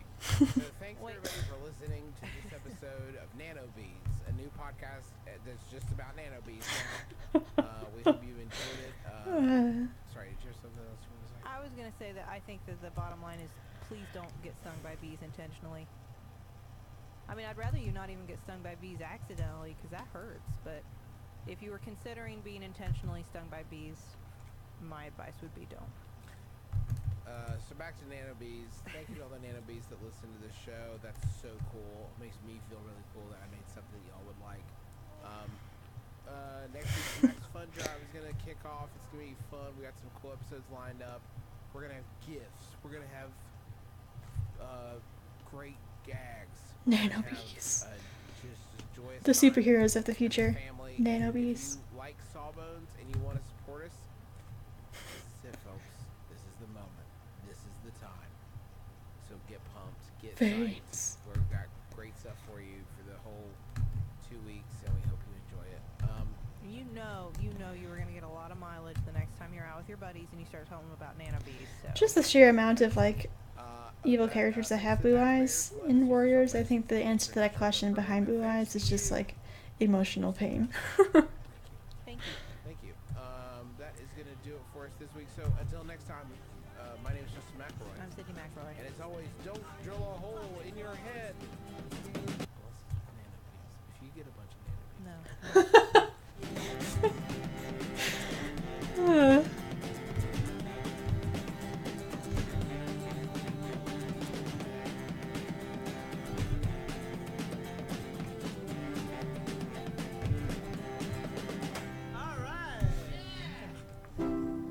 MaximumFun.org. No. Comedy and culture. Artist owned. Listener supported.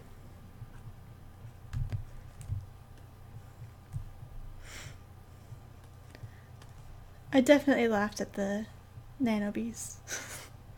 Sawbones is a Oh, that's the same one. Hold on. Next one is Secret Life of Doctors. Doo-doo-doo. Sawbones is a show about medical history, and nothing the hosts say should be taken as medical advice or opinion. It's for fun. Can't you just have fun for an hour and not try to diagnose your mystery boil? We think you've earned it. Just sit back, relax, and enjoy a moment of distraction from that. Such a long leggy. You're worth it. Or at least it seems that way in that view. Alright, song is about some books. 1, 2, 1, 2, 3, 4. Oops. Not what I wanted. Excuse you, rotation thing.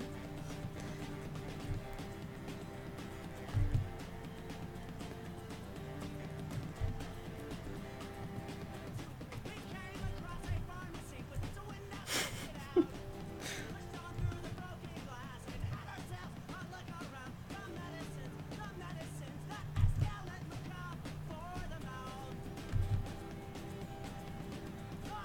Hello, everybody, and welcome to Sawbones, Marital Jerkness Guide to Medicine. I am your co-host, Justin. I'm sitting back a lot. It's a little too much sort of like bravado for my name. I regret it. It sounded a little more like with the radio DJ. Yeah, that's not me, This one's folks. quiet. Just regular Justin. In fact, all the way I'm up less than there. regular Justin because I come to you today hat in hand. On behalf of my wife and Maximum Fun Network, it's Max. Our Fun- lovely children. Yeah, our lovely children. Just want a square meal, 3 hots and a cot. No, this is a Max Fun Drive. It's an exciting time. I don't feel humble. I'm thrilled because it is a time where we all get to come together as a network and with one voice hold hands and say, "Hey, you, give us money for this." We've been on the Max Fun Network since we launched our show in 2013. We're at Pretty sure. 227 episodes. That's rough. 5 years? Almost 5 years. I think in the summer, Wow. right? It'll be 5 years. I can't believe that. Believe it or not. But Max Fun Drive is when if you're not familiar, it's when we ask our listeners if they are able to really join the Maximum Fun Network. Not just like listen, but really become a member. And by that we mean pledging a certain amount of money that you are able to comfortably donate each month. We're going to talk about Nah, that's just my what fan. you'll get in exchange for these donations. Is thank you. Ramping up for some reason. Not sure why. You're paying for is the content you've enjoyed, and it's a way to say, hey, I like this being in the world. And And we really appreciate you showing that support. And so, and if you're already a member, maybe you want to think about upgrading your membership. that would be wonderful too. MaximumFun.org/donate is the address. If you like our show, if you can share a few bucks to support it or any other shows on the network, the show you choose when you donate or upgrade which shows you listen to, and the majority of your donation goes right to those shows. A smaller percentage goes to Max Fun and its employees and the great team over there, and then the rest goes straight to the shows. So it is a way to show your support and to help make it possible for us to do this. Just to give a personal story, Sydney works fewer hours than she used to because she wanted to make more time to research and make Sawbones great, record Sawbones, and do more live Sawbones and stuff like that. So and that's thanks to y'all. So Thank you. we'll talk more about that at the break. But that actually, Sydney, dovetails. Not dovetails. Whoa, was that intentional? DuckTales and DuckTales? Like DuckTales, Dovetails, is that a thing? I don't know No. if anything else DuckTales would have been a play off of. Yeah, because it's not. It's really. It sounds like it's intercapped in such a way that it's Except for the something- cartoon series. You know, DuckTales instead of. There's nothing I can say there that is. Nothing makes sense. No. Well, no end to that sentence. and some of them are inappropriate or expletive, so There you go. we'll just stop there. But today we're going to do an episode that is kind of different, but I think it'll be kind of fun and interesting. You're giving Cooper some weird looks. Is she okay? No, she's just squirming all over the place. She's gonna need to be picked up. Also, ducks. Is it just because of duck tails, like tails? Yeah, like they have tails. And Oh, thank you. Well, they don't have tails, but they've got that They pointy do part. have tails. There's an end to a duck. Ducks do have an end. Okay. So you could In refer the to it hairdo, there's the hair style. of the duck tails hairstyle. Isn't that what that's DuckTales is not a You hairstyle. understand That's a that it's pretty ponytail. difficult to call a hairstyle a ducktail if ducks did not have tails. You realize that would have been the first thing at the But it's hairdresser the way that association. it's like smooth, like a greaser, right? Yeah, no, I'm not debating the size and style of the ducktail sort of look. I'm saying that it would have been wild if ducks did not have tails to call that style a ducktail. It's like a butt. So, what we are going to do today, I'm calling it because it sounds dramatic, the secret life of doctors. But really, what we are going to do, and because Sounds like my uncle. the doctor comes in, when you have your appointment from a patient perspective, the doctor comes in, they see you for however many minutes your appointment is. We'll get to that in a sec. And then they disappear. So what are they doing the rest of the time? We're going to break this into two chunks. I mean, golfing. Golfing, pretty much. We're going to break this into two chunks. I forgot his First, ear. There we go. Sydney's regular day-to-day. And although she's a family practice doctor, I'm sure it's somewhat different for other specialties, but maybe you can address that sort of as we go. Sure. And then in the second half of the show, we're going to talk about hospital service, which is like working at the hospital itself. So Sid, let's actually start. And now this would have been, obviously, we talked about residency a couple times. I don't think we want to focus on that so much. I'm kind of thinking where you're at now as an attending physician. Sure. Wow. First off, why don't you talk a little bit about what that means, being an attending physician? That's a good story. Your, like, day-to-day. An attending physician just means that I've finished all of the training portion of being a doctor. You know, there's the years you're a medical student. There are the years that are kind of like apprenticeship years where you're a resident, Right. where you are a doctor and you do get paid, but you're also still in training.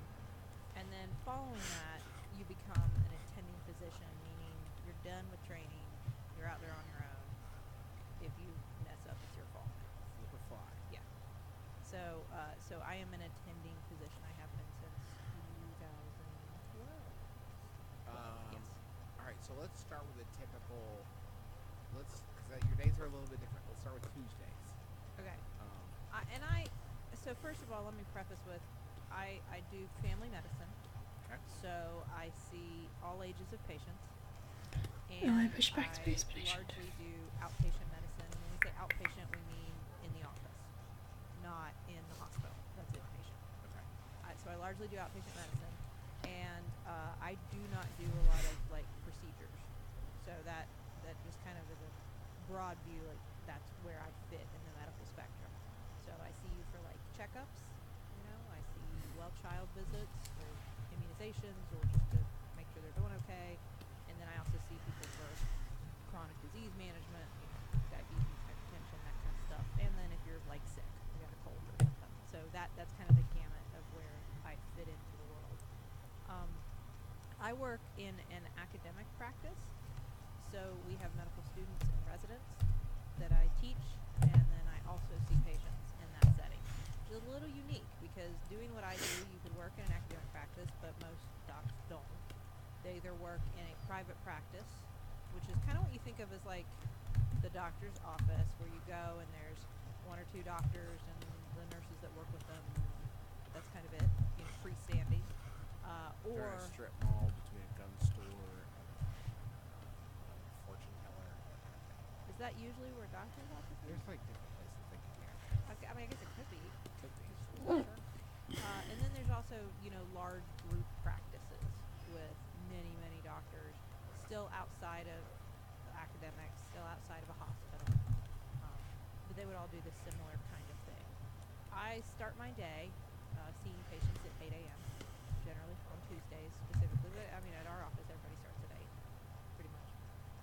And the way that primary care visits are generally Ashford is the depression. vary from place to place, but this is the most common schedule. I am scheduled a patient every 15 minutes. So if I've already seen you before, that means you're an established patient with me. You get 15 minutes scheduled for your visit. If I've never seen you before and you're a new patient to me, you get 30 minutes scheduled for that visit. Subsequent visits, of course, will be 15 minutes. This would be different in different specialties. I know, for instance, that if you're in psychiatry, your visit may be scheduled from your own. You know, if you are in some other subspecialties, you might get 30 minutes for every visit. But in primary care, this is pretty standard. There are some that do 20-minute visits, but for the most part, 15 minutes is all we are given per patient. Okay, so when you are gonna go into a patient's room, how do you like review them before you go in, or how does that work? So I have access to their medical record through. We now have an electronic medical record, and again, this is the rule rather than the exception. There are still places that have paper charts, in which case you would have literally a folder of old notes, old lab results, or whatever testing they've done that you could flick through first. But I just open up their chart in the computer, and I sit, and I usually, if it's a patient I've seen before, I usually just review the last note that when I saw them previously to remind myself what specific issues did we cover, what do we want to make sure and follow up on this time. I look at any other labs they've had done since then, any other visits, maybe they've seen another specialty. I can look at all those notes. Where are you doing this? So I have an office that I share with one other physician where I could actually go and sit and have a little more privacy to review charts. But I generally work out of my nurse's station. So when you go into a doctor's office, especially one with like a multi-physician practice like mine, ours has 8 different nurses stations, I believe. And at each one, the nurse is stationary. So it's tied to whatever nurse works there. So they tie the nurses to the station? Yeah. Yeah, he or she does not move. They don't, no, not tied. But the doctors might move about now. It feels that way, doesn't it, sometimes, my fellow nurses? I'm just imagining that's an issue that nurses. The main thing they Solidarity, complain I about is that since the hospital bought our practice, we can't have coffee at the nurses' desk. Oh, that's dumb. Pods, we actually call them. We actually call them pods. Oh, like the cured. Those are fine, but I don't. No, we call the nurses' stations pods. Oh, no, okay. And we're kind of pod 6. Pod 6. Okay. Generally, but I mean, Doesn't doctors it get might on their move nerves? around. Like, get out of our pod. This is our pod. You have your own office. Does that bother them? No, I because know you there's bring a lot of your mom's fudge in, so maybe it's that you helps. bought- No, I think Am I it's adding better the for notes me. right there? And this is personal. For me, I like that I have. So at our pod is a little desk with 2 computers. The one that is the nurse's computer. You don't mess with it because that's their computer. That actually helps. Okay. They use it all day long because they're doing their own things. And then there's the other one that whatever doctor is working out of that pod can use. And we're right next to each other. And I love that because my nurse will. Why go is my out to computer the working so hard? patient that I'm going to see while I'm reviewing their chart. Bring them in, take their vitals, find out what they're here for, open up Go the away. note in the chart, and then come to see me. And that time, that face-to-face time I have with my nurse is great for if there's any issues right off the bat. She can warn me quickly. Like, you could see that patient right away. There's something going on, or just heads Oh, thank you. up. This bad thing happened, sad thing that they were telling me about, just so you're aware. Or they mentioned We're already to me most of the way through the they saw line that art. I might doctor actually start outside coloring of today. outside of our practice, and so I'm gonna go try to track down that record while you're seeing. Yay for patients, only that one record before they leave shot today. of animation. For me to ask questions like, hey, did you get a call back from so and so, or have you read this task? Yeah, that. I think it's really important to take care of patients. for you and the nurses have that place. Yeah, for us to, my nurse and we've worked together essentially since I started there, and we have a great rhythm now. Like, we're a good team. The idea of using different computers throughout my day and using a computer that other people also use makes me want to scream and throw my head through the play basket out. I have You are to painting use the grimmest hell for me. I cannot imagine using multiple computers and having to share them with other people, I want to cry. That's the saddest thing I've ever I heard. use a different computer essentially every 15 minutes. Because each room has its own computer. Oh, you wound me. Oh, Smurl. Which a lot of people complain about, like, Yeah. well, then the doctor's looking at the computer instead of the patient. I try really hard to make sure that the majority of the time I'm focused on the patient, talking and interacting and examining. But it would be impossible to practice medicine without a computer. Okay, so once you go into the patient's room, I think we pretty much, I think people are pretty familiar with that part. You know, you're asking them what's going on, you're doing the checkup. And while I'm doing that, I'm also I'm just doing blind art for my part in Escape the Demons map. what you said, what we talked about, what I recommended, and any exam findings. And you do that note while you're in the room. I do part of it while I'm in the room. Some doctors are fast enough to finish it while they're in the room. I like to talk too much, and I like to talk about stuff that isn't important to the visit too much. I spend time chatting with my patients, probably more than I should. So, as a result, my visits take too long, probably, and I don't finish the note in the room. But they always go 15 minutes, because you said every 15 minutes. Oh. So. No, they go at least 15 minutes. I would say that I probably in an average day, I don't have a single appointment that only lasts 15 minutes. Unless somebody just happened to come in for my nose is runny, can you just make sure I Yeah. need an antibiotic kind of visit. I really like the music for La La Land. I think it was pretty well scored.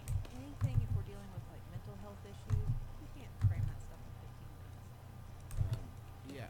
If I'm only running an hour behind at the end of the day, I feel pretty. Well, at least you get your lunch break, right? I haven't gotten a lunch break since I started medicine. I mean, I think as a medical student I may have gotten lunch breaks, but since residency started, I've never had a lunch break. It's scheduled in your day, theoretically. But Yes, there is an hour between 12 and 1 when I am supposed to be eating lunch. I am never eating lunch at that time. That's a lovely thing. And I think That most, also is why, by the way, I'm going to take my sidebar here. Hi, it's Justin. Please show up on time for your medical appointment, please. Can you do that for me so my wife is not even further behind and later in getting home and messes up our whole day? So please be on time. Hi, I know you have a lot going on. I'm sorry, we all do. it Okay? is Just be on hard, time, please. especially if you're the first appointment in the morning, because if my first patient is late, the rest of my day, there's no way I can make up that time because I'm going to lose time throughout the day anyway. And that's something a lot of people will say, well, you expect me to be on time, but yet you're running behind. How do you justify that? I don't want to run behind. I hate making my patients mad. I hate, because I inevitably get yelled at, maybe not every day, but every week by somebody who had to wait and is very angry with me. And I feel very bad about it, but the reason you had to wait is that someone else had an issue that took longer. Sometimes it's an emergency. Sometimes it's, Oops. you'd be shocked how many times someone comes in to discuss, their blood pressure. And 5 minutes into the visit, they're sobbing and they're talking about something that has nothing to do with that, but that they really need to talk about that day. And, I believe Yeah. the doctor goes where the visit leads them. It's super duper short, so it's not like anything crazy, but Visit on a patient that they don't feel they needed that. Sometimes I just look at people and say, listen, let's focus on this today, and I'm just going to bring you back to talk about your glucose readings have been too he high. just We'll talk about that next time. cries a Really, bit. this is more important to you today. Is that a pretty good summation of like your standard, like when you're in the office? Like what I do That's every a day. pretty Yeah. good summation. Yeah, I see. And then at the end, once I'm done seeing all my patients, that's when I have to finish all the notes and submit all the billing for all of the patients that I've seen. So, which is just me sitting at a computer, typing, and submitting all the bills electronically. And that is just the patient. drink. That's actually just a small part of my duties at the office. All right, well, let's listen. That's what we're here for. What else do you do? The other thing that fills every minute that I'm not seeing a patient, any second that, like, let's say I have a cancellation and I have a free second, I'm waiting while my nurse puts a patient in the room over my lunch break, so-called lunch break. It's so sad. Doctors are like I am sent tasks. a sad thing. I have an inbox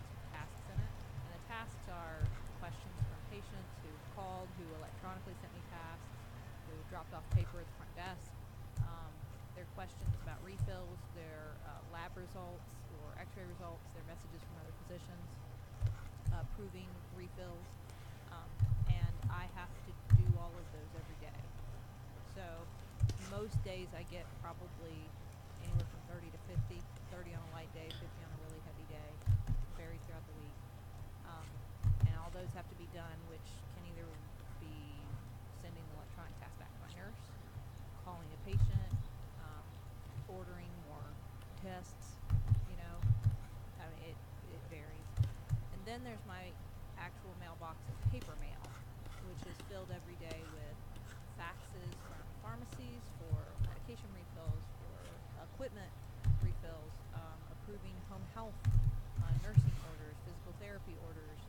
All that stuff has to be reviewed by me and signed. So I have a mailbox every day that's full of probably, again, like 10 to 20 pieces of paper that I have to read and either scan into the medical record or sign and mail back or fax back to somebody. Talk about recruitment. I also work at a psychiatric hospital in our community, and there, I'm not a psychiatrist, obviously. I'm in charge of medical management. So in order to get admitted to a psychiatric hospital, you have to be medically stable, you know, not need some sort of acute medical care first. And so when you are first admitted, you're examined by me or one of my colleagues. I do a full head-to-toe physical exam, take a history, and a lot of it is make sure that patients who are on chronic medications are continuing to receive Oh, thank you. I those. just saw that. If they need special labs, I'm back. other medical conditions they have, I make sure those get ordered at admission. And then people get sick while they're there. You know, some people are there for a long time, and so I see the usual coughs and colds. I manage like medications that get out of whack. People who are on a blood thinner called warfarin, it always goes all out of whack once they start different medications. And lectures, right? You do lectures. Yes, I do lectures to medical students. I do lectures to You residents. do lectures to them. That is a way of describing it. And I also precept. That's another thing I do. So because I'm in an academic facility, any residents who are seeing patients have to have an attending who's overseeing them while they're doing that. So that's always good to know. If you're seeing a resident physician, it might give you pause because you think, well, they're still in training. That's not safe, is it? And you're right. No. Oh. Because there's someone like me sitting in an office that they are talking to about every single patient they're seeing. The earlier in their training, the more likely you might actually see me. I may actually come in the room before your visit's over to like shake your hand and reassure you, don't worry, we just talked about everything. You're fine. But as residents progress, they usually don't have to bring us in the room.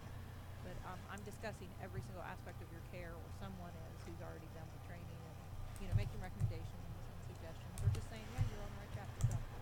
Anything else outside of hospital service? This one needs to be fixed. Meeting? Everybody's got meetings. I was gonna say, I don't think that's particularly. I meet a lot with medical students, one-on-one meetings, like advising, mentoring, that kind of thing. Next generation. Yeah.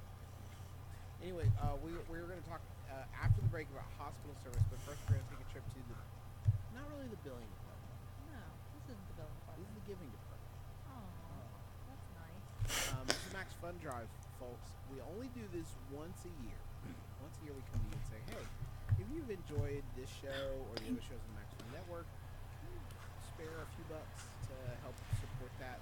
And that money does go directly to the shows that you listen to. There's a percentage that goes to fun for their staff who help us make the shows and handle some advertising and producing for some of our shows and pledge management and all that great stuff. So there's the staff there at Max Fun is supported by your donation, and also the rest of it goes directly to the shows you listen to. That's why it's so important when they ask you to choose the shows you like. Make sure you choose all the ones you like, because that is who is getting I like a mix. cash. We have Because of the way I color with and they range from TV $5 Paint, all the way it's up easier for me to just draw all the line art on the same layer, and so in order to make it look level. We have gifts at each of those levels. not gross, I usually draw a thick line art for all of the like That's asking a lot for base stuff, and when it comes to markings, I try to get it a lot thinner. Go to MaximumFun.org/donate if you want to see the entire tiers.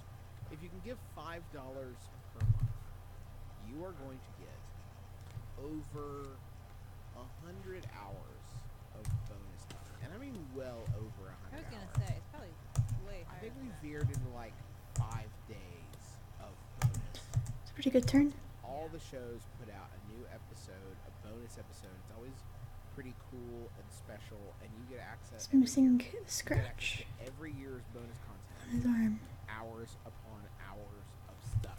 For example, we just did an episode live from a local pharmacy where I basically talked about how bad a lot of over-the-counter medications are and how many don't actually do anything for you.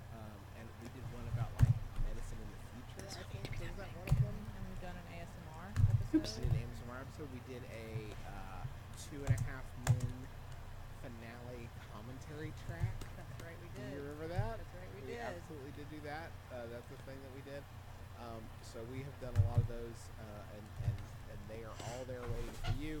Along with every other show. Well, yeah, every other show. Yeah. What is still buffering this year? We did a I mean, it's not perfect, but I'm over it. quiz. Oh, Moving on. Quiz challenge. How much have we learned from each other? excellent. Well, and those are there and available for you to download. You're also with the Adventure Zone. We played Dungeons and Dragons with Little Man on Miranda for the first time he'd ever played. That's in there.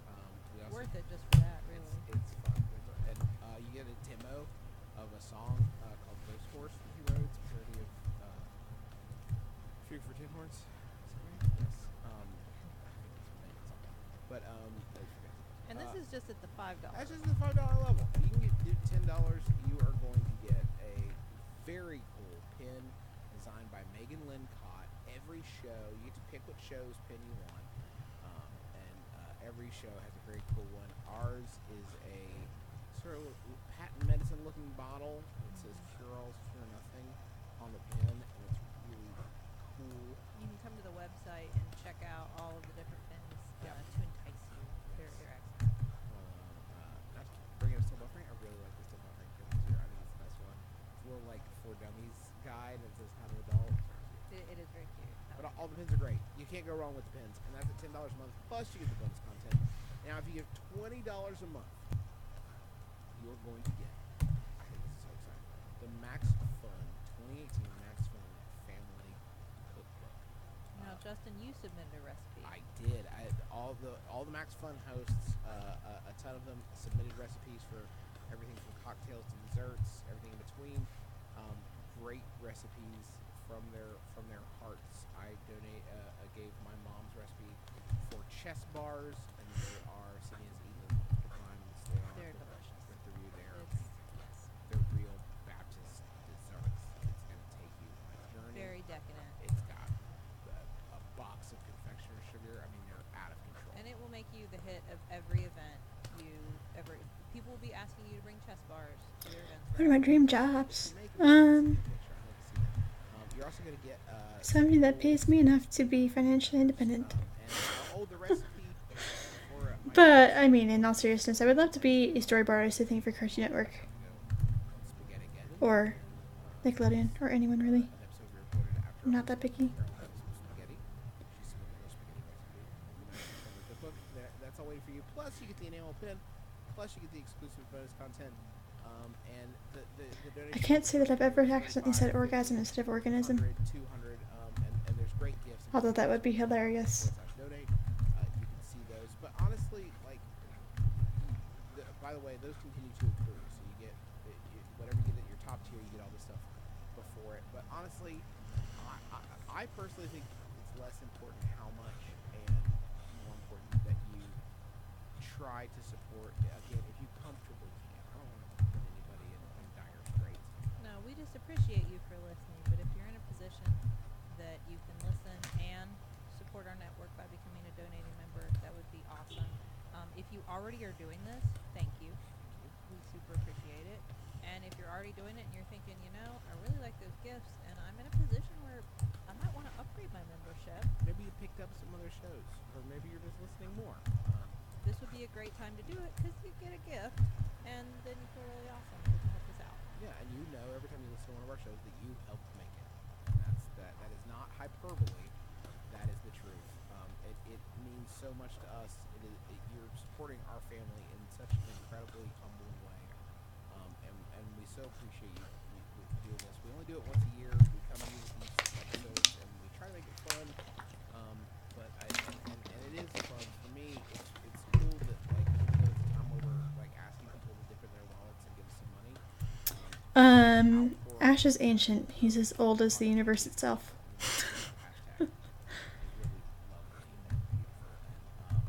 Yeah, it's just nice to hear how many people listen and appreciate the shows, whether or not you support them. So thank you for your kindness again. One last time, that address is maximumfun.org. Although I did recently watch a little like game theory video about it, and it was hilarious how in depth he got. So apparently Ash is 20 and still looks like a 10-year-old adolescent, prepubescent boy. It's not onerous to say that. And make sure you check all the shows that you listen to and enjoy. That's a really important part. Yep. So maximumfun.org/donate. Sydney, you are on hospital service now. Yes. Well, I'm not miserable. It's so hard. This week is so hard for me. And I did say week. And that's what we're talking about, Tuesday and Monday.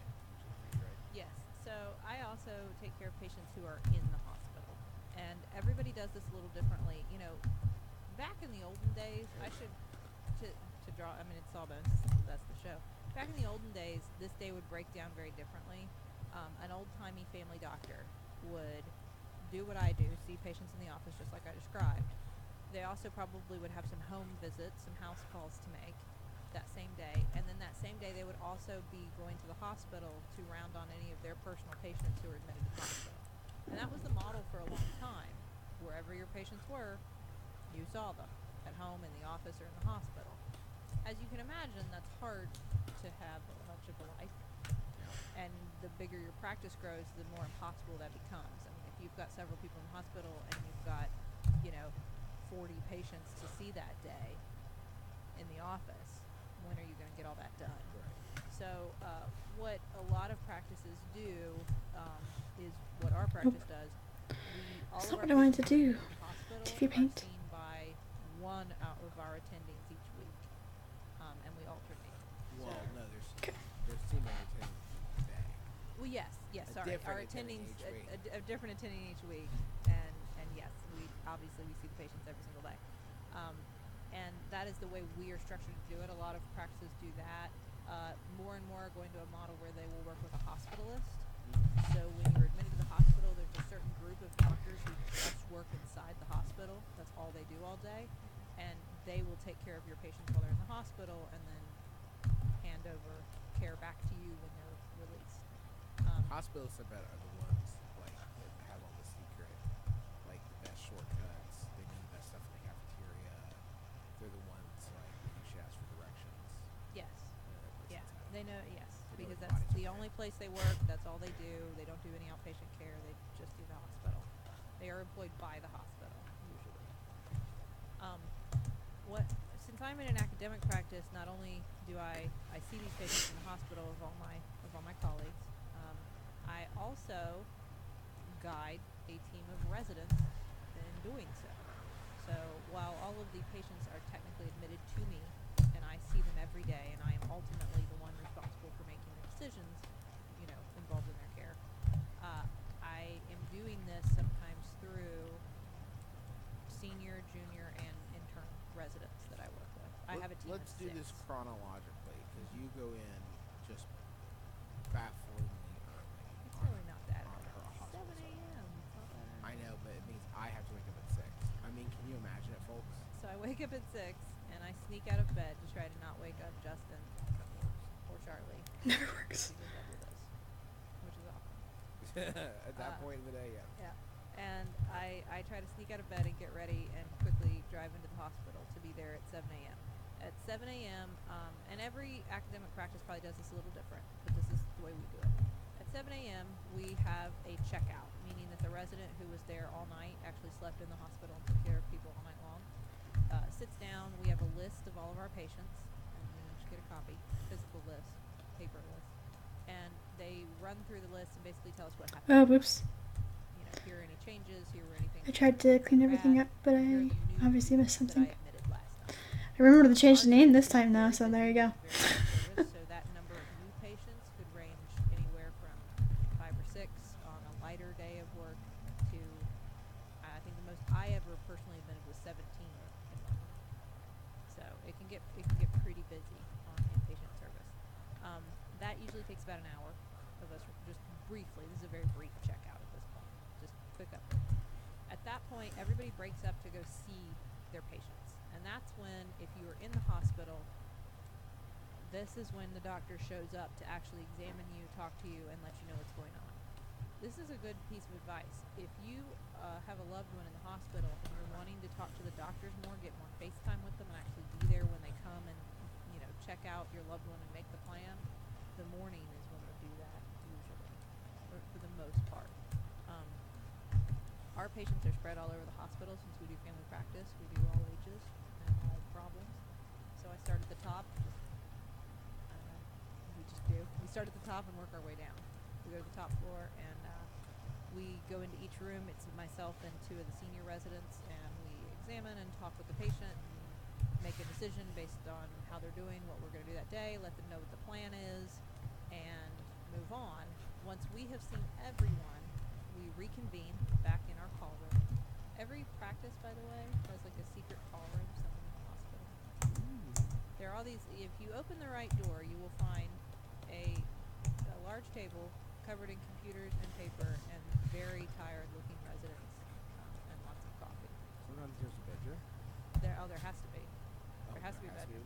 Yeah, because I mean, at least one of those doctors is staying there every night. So there has to be a bedroom, and often there's a bathroom and a shower. Because, you know, And snacks. some of them shower. Usually snacks. Yeah, ours has a refrigerator I make baked goods sometimes, so if you see the little baked goods in that might and a holiday tree. not holiday tree. It's not really Christmas. We decorate it all season long. It's a holiday tree. It's good. Good for the spirit. Yeah, ours also had elevators, so it was kind of like the Bat Cave, but then they took those away. So we reconvene in the call room, and at this point, I have seen all the patients. The junior residents and interns have also seen all their patients too. So the way we're Nice. structured is we go down the list, and one by one, Test animations are the best. residents present the patients that they're assigned to, and they tell me what. Well, you've seen them too? Yeah. I mean, I trust them, but this is still, Right, yeah. you know, it's Chuck. still like, I was gonna say kind Buddy. of life and death, but like What are you doing? literally Literally. life and death. Right. So I've seen Alright. them too. Yeah. But they present to me Okay. what they found, you know, what questions they asked, their exam findings. Hello. And then they also, at this point, we have lab results and stuff back. It takes a little while for To that talk to about come this in the cat. hospital. So if we give them a few hours in the morning, by the time we sit down to actually discuss the patients, then we've got all your results. So when they took blood from you in the morning, if they did an x-ray, whatever, we have all that to look at. And so then we can make final decisions on what to do for each patient each day. We make all those decisions, and then we're back to the notes. So if you, if there's a change to the plan I already told you, or if you're going to be discharged, a doctor's going to come back to the room to kind of tell you what the change is, or to sum everything up and let you Oh, know buddy. you're discharged and answer any questions. You can't have that. That's my cord. If not, if things are kind of status quo, then the resident's job is to write a note on you, put in any orders. All orders are put in electronically. So basically, it's, at this point, if you walk in the call room, you would just find a bunch of doctors frantically typing away, either putting orders in for new medicines or whatever, or filling out discharge paperwork. And then on every patient, every day, there has to be some sort of note documenting what How we they're did. doing. And so they type up all the notes and send them all to me to read, review, edit, and then Oh, it's 6. When did that happen? Oh, mister, you can't have my pen. Yeah, this is more of a full time. I Well- mean, like literally full time when you're on hospital service, right? Because there's stuff that you do in the evenings too, even after you go home. So I work 7 straight days when I'm on hospital service. I'm on call 7 solid days. From the first, I take over Monday evenings around 5 or 6, and I hand off the following Monday evening at 5 or 6. And from that time period, I am Is it time for responsible dinner? Is that why you every came to see single me? second. So as a result, even when I finally leave the hospital each day after all the rounds are done, the notes are signed, the plans are made, the questions are answered, when I go home, I still have to be available the entire time by phone to answer questions. In an emergency situation, I may have to come back into the hospital, but honestly, that's pretty rare. So this is Most of the Chuck, time, if something has to be done quickly, the patient probably is going to end up transferred to who the really ICU, likes to bite my which is nose. a whole other set of doctors and stuff. And so Just like really it's often gently, not he just necessary for me to actually nibbles physically it. come there because by the time I would drive there, it's already happened. When you're on So I'm trying to keep him off my nose. So there. I know you. Thank you. There are a couple of reasons. It may be because they become unstable, and so then we start to worry that they're going to need something to provide extra respiratory support, like a. What's that mean unstable? That could mean that they are not being able to breathe on their own. We're worried about their oxygenation. They're not getting enough oxygen in. It could mean that their blood pressure is dropping dangerously low. It could mean that their heart rhythm is out of control, and we are not being able to control it. So possibility of dying. Yes. Basically. Yes. They have moved from a stable condition to a critical condition, and so at that point they would be transferred there to provide a higher level of care. They can do things in the ICU you can't do in the rest of the hospital. You wouldn't be on a ventilator anywhere. Yeah, he's a boy. Things like that. And you also Huh, have buddy? a like the ratio of nurses. Just like to patients stroking my face at is this much point. better. So if you are in the ICU, Mister. your nurse may only have you and one other patient that they're responsible for.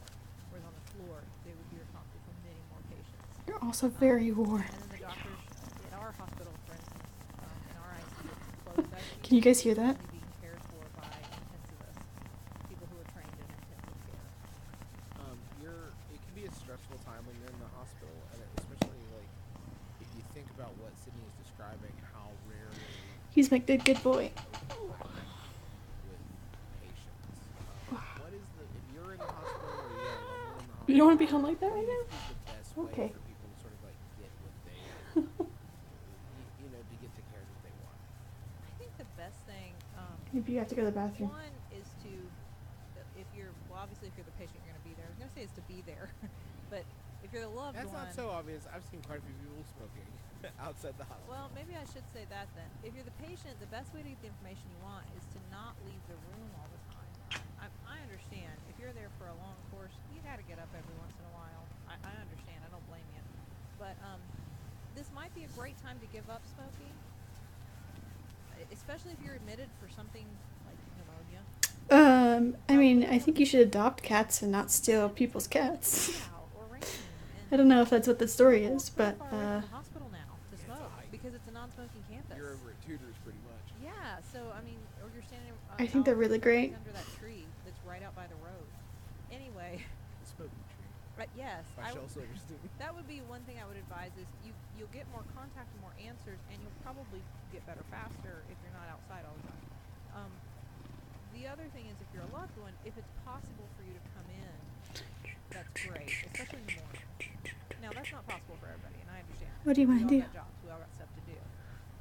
So in that case, what I would say is a phone call to talk to one. The nurse can answer a ton of questions for you. So don't feel like Get to kiss the nurse is cats. giving you answers. Don't feel like, well, this isn't the real story. I need a doctor. Oh, that's sad.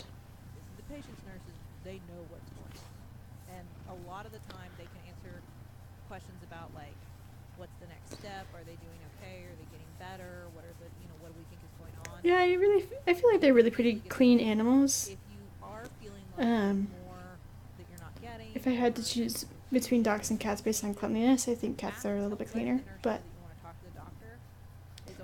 that's just my opinion because I've always lived with cats, and so I'm used to the way that they smell, and not used to the way the dogs smell. But somebody will call you, and if you're in the room on our service, if you call and say, I need to talk to a doctor, unless there is something absolutely emergent going on, and we cannot leave it at that moment, somebody will come to your room and talk to you and answer your questions. We'll do that. And write them down as you think of them. I always tell patients that if you're just sitting there and you think, this isn't urgent, but the next time I see the doctor, I really do want to ask him this question. The nice thing about Forget by the time you see us. please don't chew on that, mister. So Let it go. write down your questions. Don't be afraid to ask. Snacked my cord. Nurses your What I say about my cats is I don't have roommates right now, or I don't live with anybody else, so it's just me and them. everything that we know in terms of what the plan is. There's Sarah, Our little changes just they looking at can me get from down the that hall. information from us right away. And I would say those are the big things. Don't be they're really afraid. good about I think a lot of keeping people me are afraid to ask questions because they're afraid, like, is from this being too, I don't know, obvious? Is this not?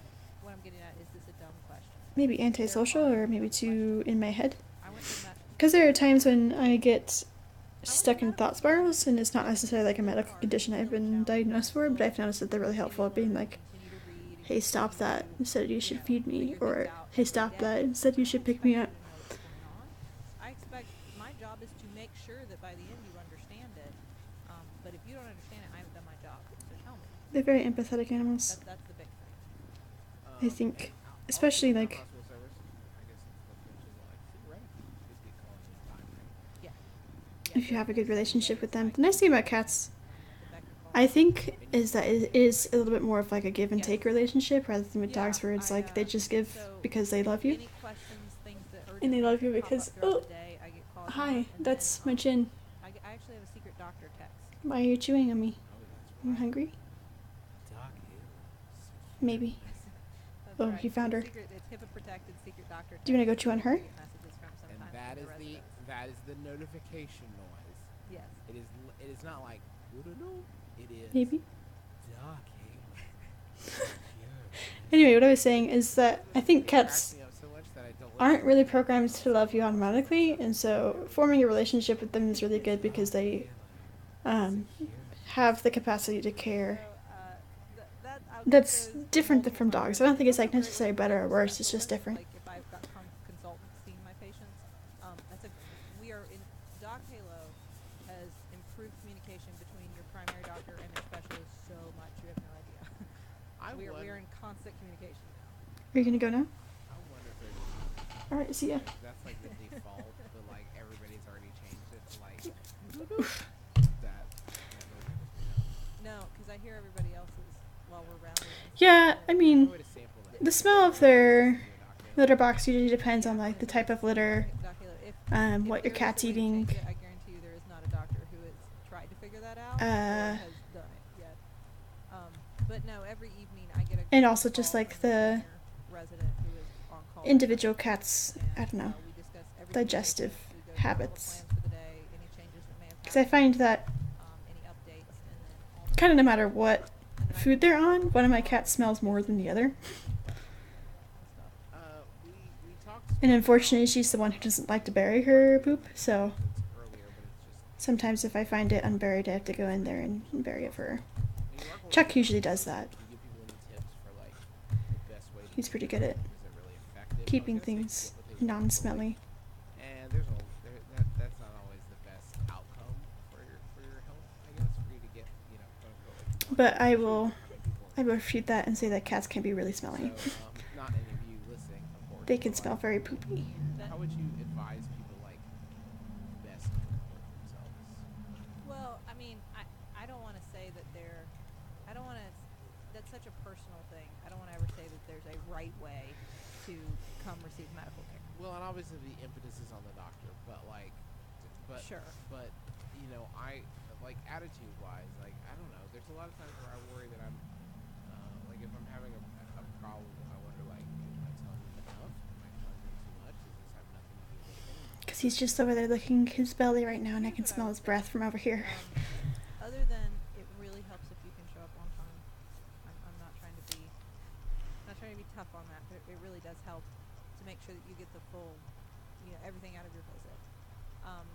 I would, and if the doctor has asked you to do any like tests before they saw you, like take this new medicine, get this blood test done, see this other doctor before I see you, and they've arranged for that to happen, I would really encourage you to actually do that. Because I sometimes I feel like I do the same visit. It's like deja vu with some patients over and over again. Because like I really need to see what their diabetes, how well it's being managed, get this lab test for me, and it'll be 3 visits before they get it done. And so every visit it'll just be me saying, I still don't know how your sugar's doing.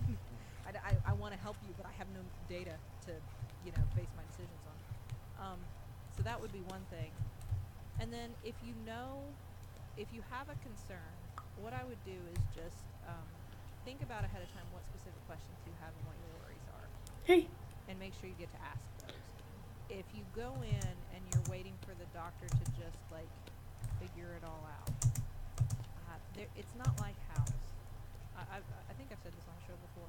It's not like you can drop a couple hints and then I'll look at like, I don't know, something weird on exam and be able to instantly tell you what your diagnosis is. Medicine never works that way. It'd be cool if it did. But a lot of the time it's a like narrowing down the diagnosis process. You tell me a problem. You tell me what you're most concerned about or what symptoms have bothered you the most. I ask some questions.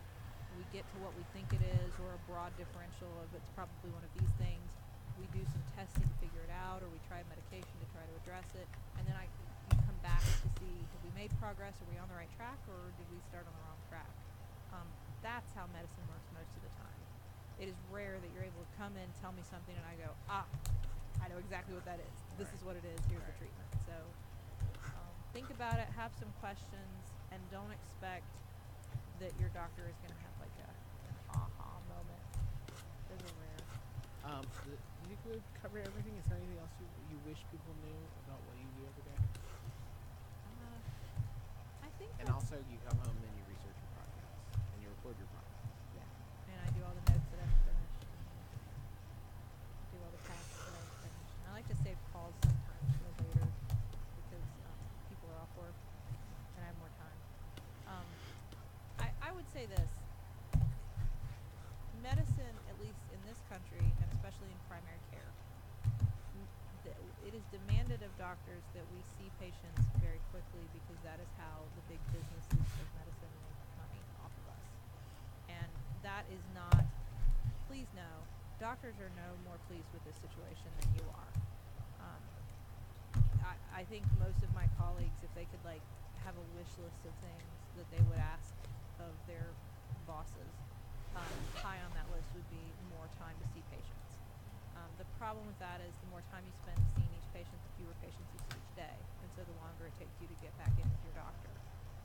So it's a balancing act. There aren't enough primary care physicians, so there's a limit. There's a rate limiting factor here. But just try to be patient. When I am running behind, I promise you it's not because I'm golfing. I promise you it's not because I took a break to eat or pee.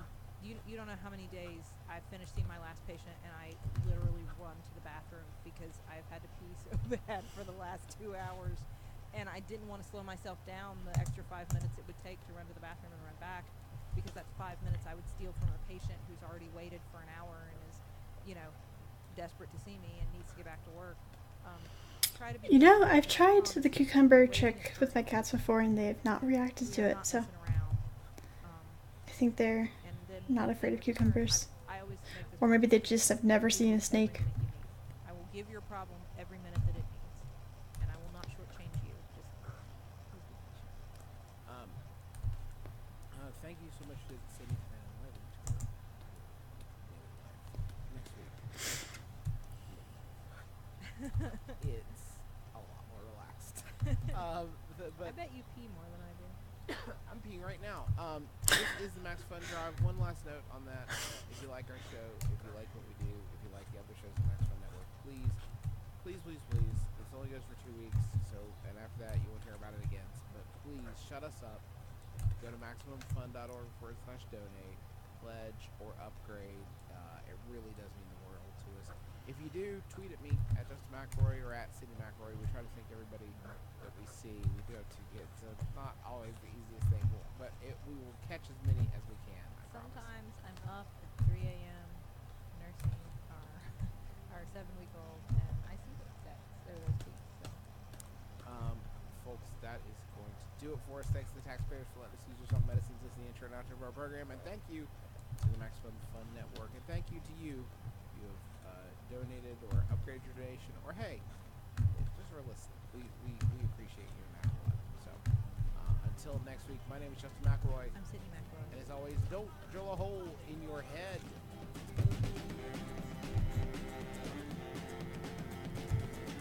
Here we go. Dun, dun, dun, dun, dun, dun, dun, dun.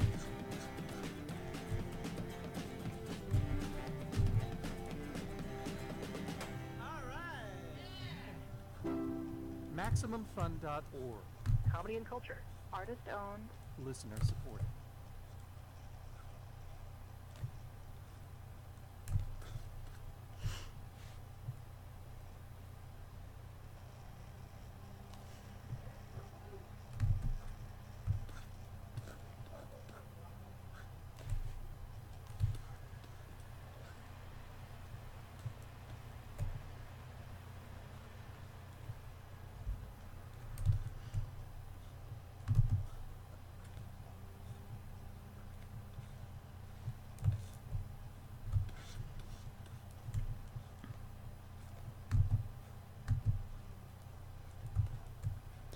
Da-da-da-da. I should start another episode.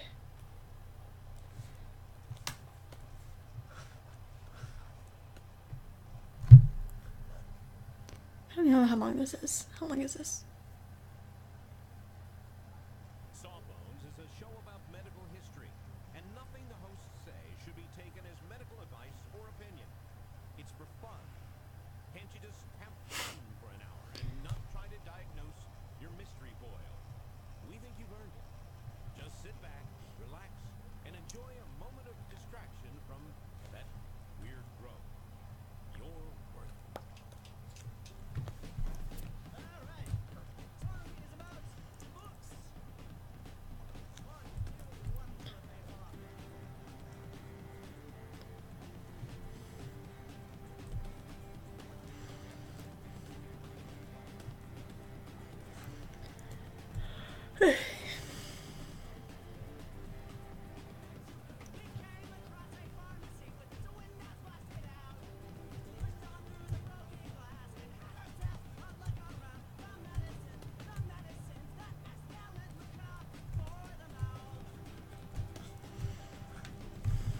Hello, everybody, and welcome to Sawbones, a marital tour of misguided medicine. I'm your co-host, Justin McElroy.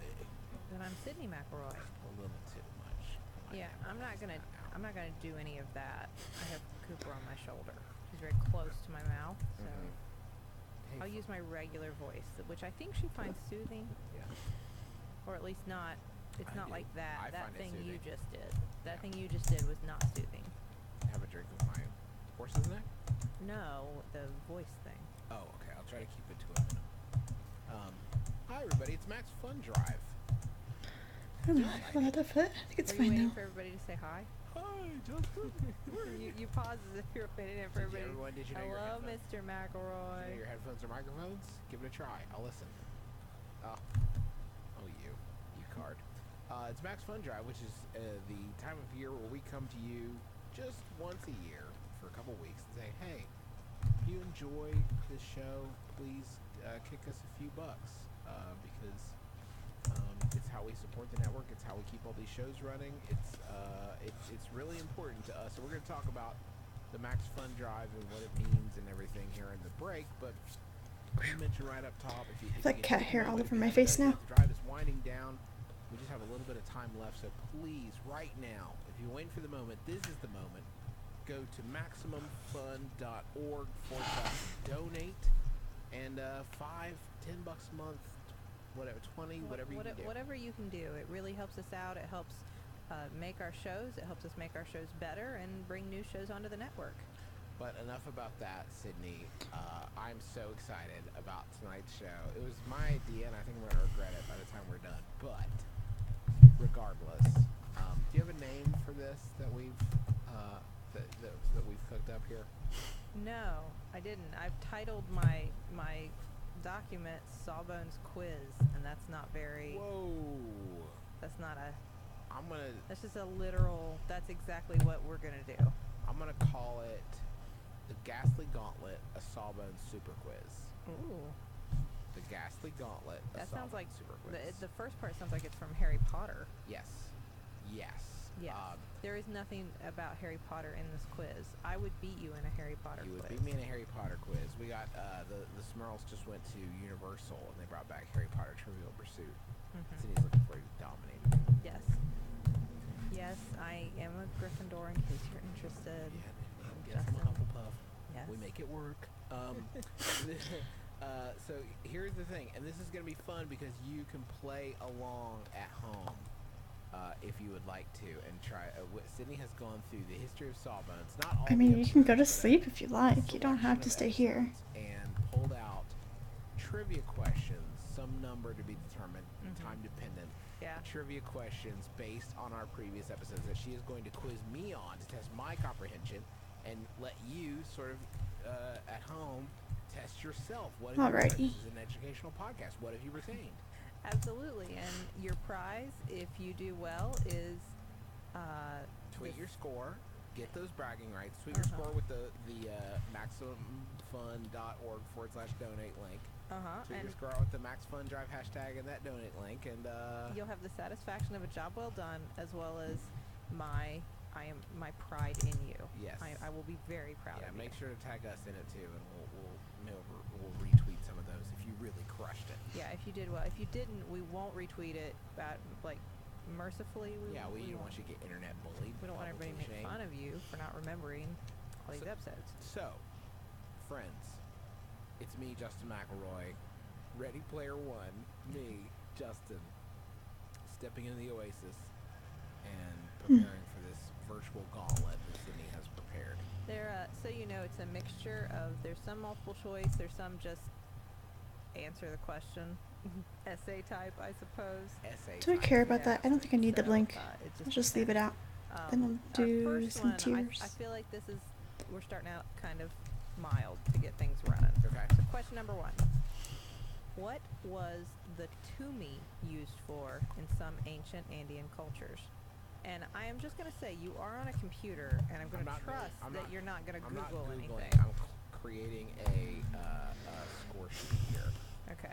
just to help me So- keep track. So so- what was the Tumi used for in Tumi. some Andean cultures?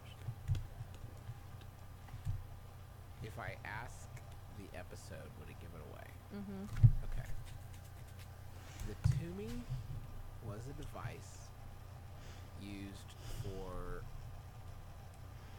creating holes in the skull. Hey, can you name that procedure? Trepanation. Ding, ding, ding! You got it. So what's up? I just kind of okay. So what did I use there? Did I remember that context clues? I figured that Cindy would probably go to our first episode for the first question of the quiz, and I took a flyer. Okay, so here we are. The tumi is used for trepanation. Give yourself 1 point. You got that one right. All right, you ready for question number 2? Are you gonna assign point values? Are they all of equal point value? Can you give a point value after each question or before? Okay. I can keep track of it. It's no problem. Then if I'm assigning point values, if they're not all just 1 point, then that one is only 1 point, because I thought that one was kind of easy. Okay, great. Sorry. Chuck. All right. Oh, hi. Question number 2. Yes. What was in the blue mass Oh. pills taken by Abraham Lincoln for depression? I think they're that was hungry. likely also poisoning him. I have multiple choices if you need them. Was it mercury? That is correct. Yes. Are you a hungry boy? Justin rules. How many points is that? That one I think was harder, and you didn't go for the multiple choice that I was going to provide you, so I'm going to give you 3 points. 3 points. All right. You're also very This warm. is all this is sticking with the Harry Potter theme. This is all random. This is like the house points. Like I'm just going to Okay. randomly give and take Okay. points away. But I will keep track of a complete total score that you could have by the end. Okay. Question number 3. Yes. I think I'm gonna go Do fill you their use food bowls, bloodletting and then in I'm gonna be any right back. form today. I'll take a short break and Yes, we do. feed the cats. And for bonus points, Uh-huh. for what do we use bloodletting We use in modern medicine? bloodletting to get Ooh. rid Missed it. Oh. Okay, I get it. necrotic flesh. No, you gave me a look. Let me try again. I'll be right back. Bloodletting for BRB. scabs. No, No, what is it? I'm What are sorry. you using for? I'll give you a point for knowing that we still use it today, Okay. but you don't get the bonus points, which you'll never know even what they were, I guess. No, I gotta assign them. You have to assign them in case people. Yeah, In you case, have to assign yeah, them. I gotta. Okay, so the things we can use bloodletting for today. So we can still apply leeches to, like, when we reattach fingers. Remember that with microsurgery? Okay. Reattaching appendages, and to prevent them from getting congested with blood once they are reattached. Okay. So you can use leeches for that. And then for conditions like hemochromatosis, the buildup of iron in the body, we do obviously bloodletting by by taking blood from people. We don't use leeches or anything. We want to say it's 2 points if you know that. Sure. Okay. Next question, Sydney. If you got either of them, either of the uses.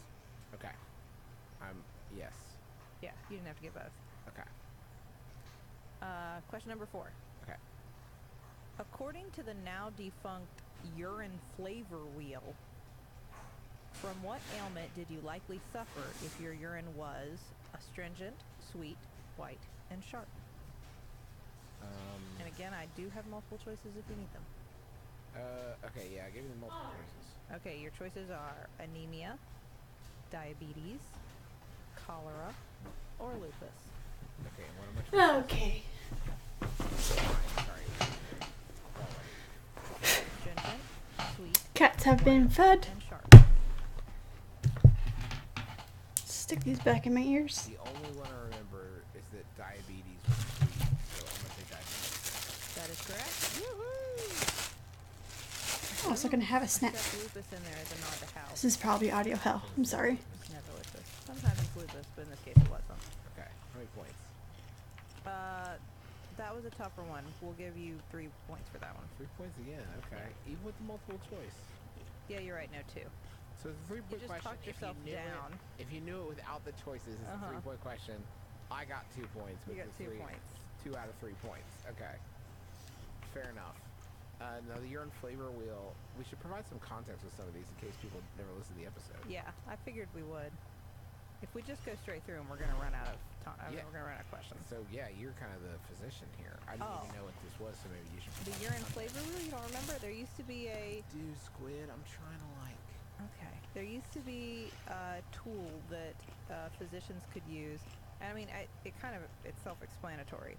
It was a wheel with different properties of urine marked on it, and it would have to do with like the smell, the color, the taste, the like how bubbly it was, or frothy it was, or how cloudy, or how clear, all these different things, and you would kind of use the wheel to turn it to the different things until they lined up, and it would lead you to various diagnoses, and that was because urine was a popular way to diagnose disease And for this wasn't thousands one of years. oddball doctor or one culture. Like, these are all over. If you Google image search this, you will see dozens of different urine flavor wheels. That was one of the first things that a doctor would do for many thousands of years was take your urine and try to figure out what was wrong with you based on your urine. That was kind of step number 1. I think we in the episode referenced like Shakespeare. I think Falstaff talking about the doctor checking out his water and letting him know what was going on. All right, Sid, next question. All right, question number 5. This is an essay question. Okay. It's not a long one. Explain the doctrine of signatures and provide an example. Okay. The doctrine of signatures is where I'm stalling. I mean, I know this, of course, but I want to give people time to think about it so they get their answers in. The doctrine of signatures is I think this was from homeopathy, and it was things that look like things can treat the things. So, like, if something looks like, if you have a problem with your brain, you eat cauliflower because it kind of looks like a brain. Bye, Hamster Bear. That'll work. All right. Good job. Yay. Yes, that's like cures like is the doctrine of signatures. So yes, things that look like things. I think our example was the head. Like if you have a headache, a cure would be a walnut because it looks like a brain. But I'll take cauliflower because sure.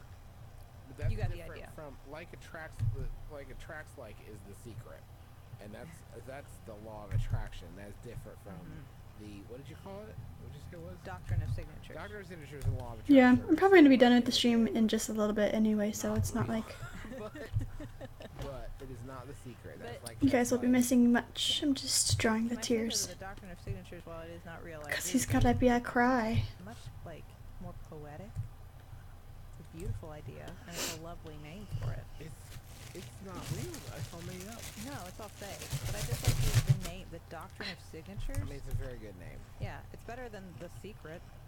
Maybe the secret is a very big title. How many points would you ascribe to that one, Sidster? That was an essay, and you got both parts of the essay, and it was well done. So I'll give you 4 points for that one. Oh, dunk! I feel like. How do you feel like I'm doing so far?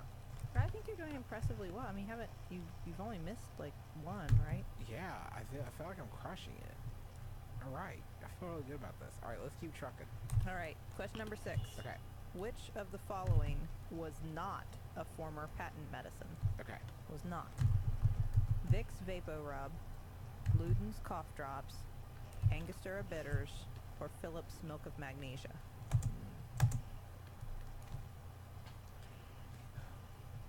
Okay, Vicks VapoRub.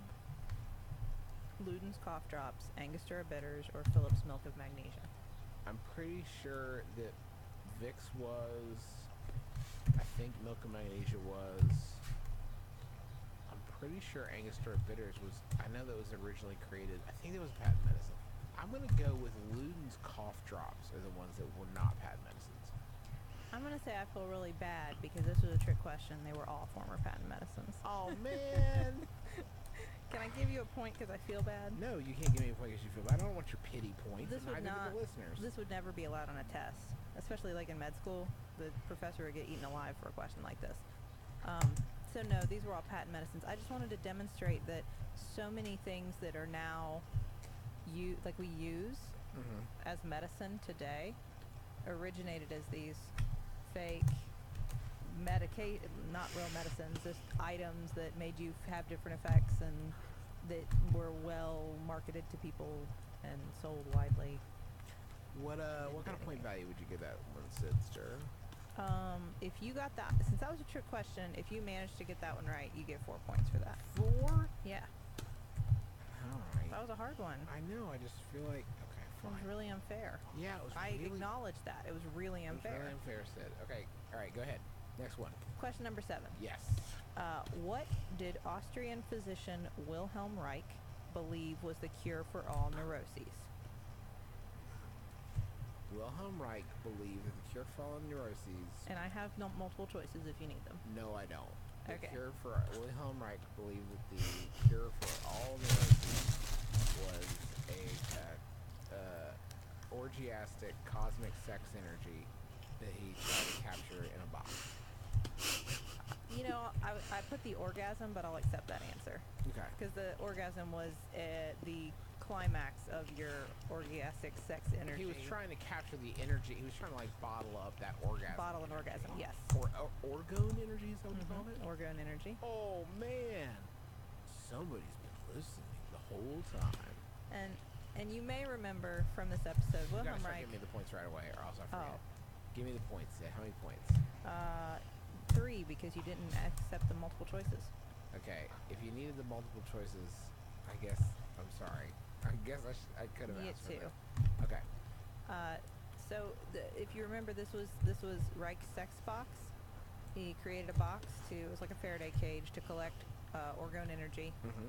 and he sent one to Einstein. Mm-hmm. And Einstein spent a day investigating it Yep.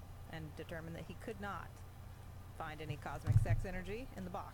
As you may have guessed, you probably would have heard of that if Einstein did manage to pull that off. He studied under Freud, and even Freud thought this sounded a little off. All right. Question number 8. Goodness. Number 8 is a gimme. I just felt like at this point in the quiz, I should give you one. You didn't think I'd be like destroying it. It's good. No, I didn't know. I didn't know how you were going to do it. Question 8 is, should you get vaccines? Yes, you should. This is the point in Sawbones where I remind everyone, and everybody knows this already. I'm not going to patronize you, but please get your immunizations. Please get all of them and get them in a timely fashion. You're helping yourself and everyone else. My point. Do I really have to give you points for that? 100 points. 100 points? We're all gonna get it. Okay, 100 points. 100 points. Nice. Yeah, because if you got that one wrong, then should lose. you're I gonna wanna- lose this. yeah, I wanna be the I'm golden sorry. snitch You have to of the lose this. quiz. Yeah. All right, number 9. Yes, I'm ready. What medicinal, and I have air quotes around medicinal, I should say, medicinal substance did King Francis I carry at his waist in a pouch at all times? I don't have multiple choice for this one because you'd give it away as soon as you heard it. So. Okay. I don't know. I don't hate him Medicinal substance. What was as a Catherine? character. I thought he was all right. He was a little bit bland as like a love interest. He carried a But he seemed pouch like of mummy. Oh. the precursor to Bumblestripe's So, like as nice you guy may trope. remember from our episode, I think we titled it Before he Mexican tried to murder a bunch of Cannibalism. people For a and while, like it was fashionable to eat was mummies. excused because of Medicine. love.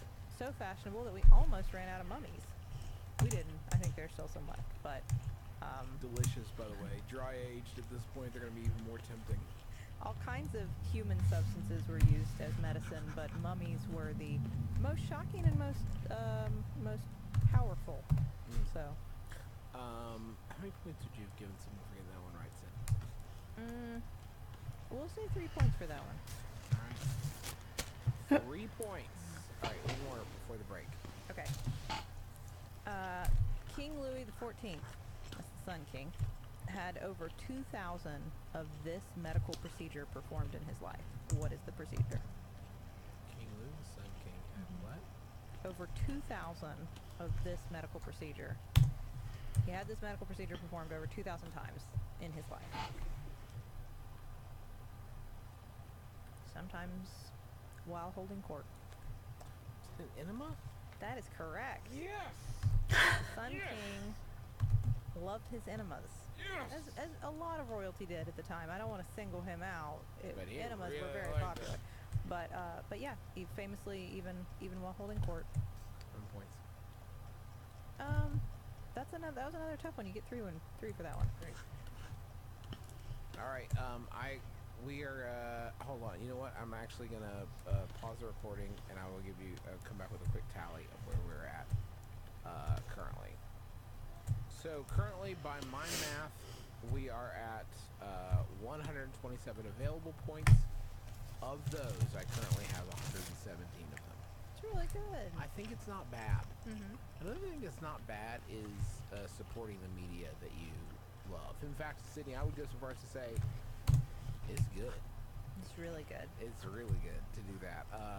Once a year, we let me back up. We're part of the Maximum Fun Network, which is a bevy of some of the finest podcasts and nicest podcasters that you would ever hope to meet. Mm-hmm. And once a year, we come to you, the listeners, and say, hey, if you wouldn't mind, please kick a few bucks towards these shows that you have been enjoying.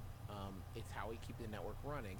The really cool thing about it is, it's the money that you donate. You choose what shows you listen to when you donate, and your donation goes to those shows. Max Fun takes a percentage for their staff who handles all our stuff like advertising and what have you, and then the rest of it goes to the shows that you listen to.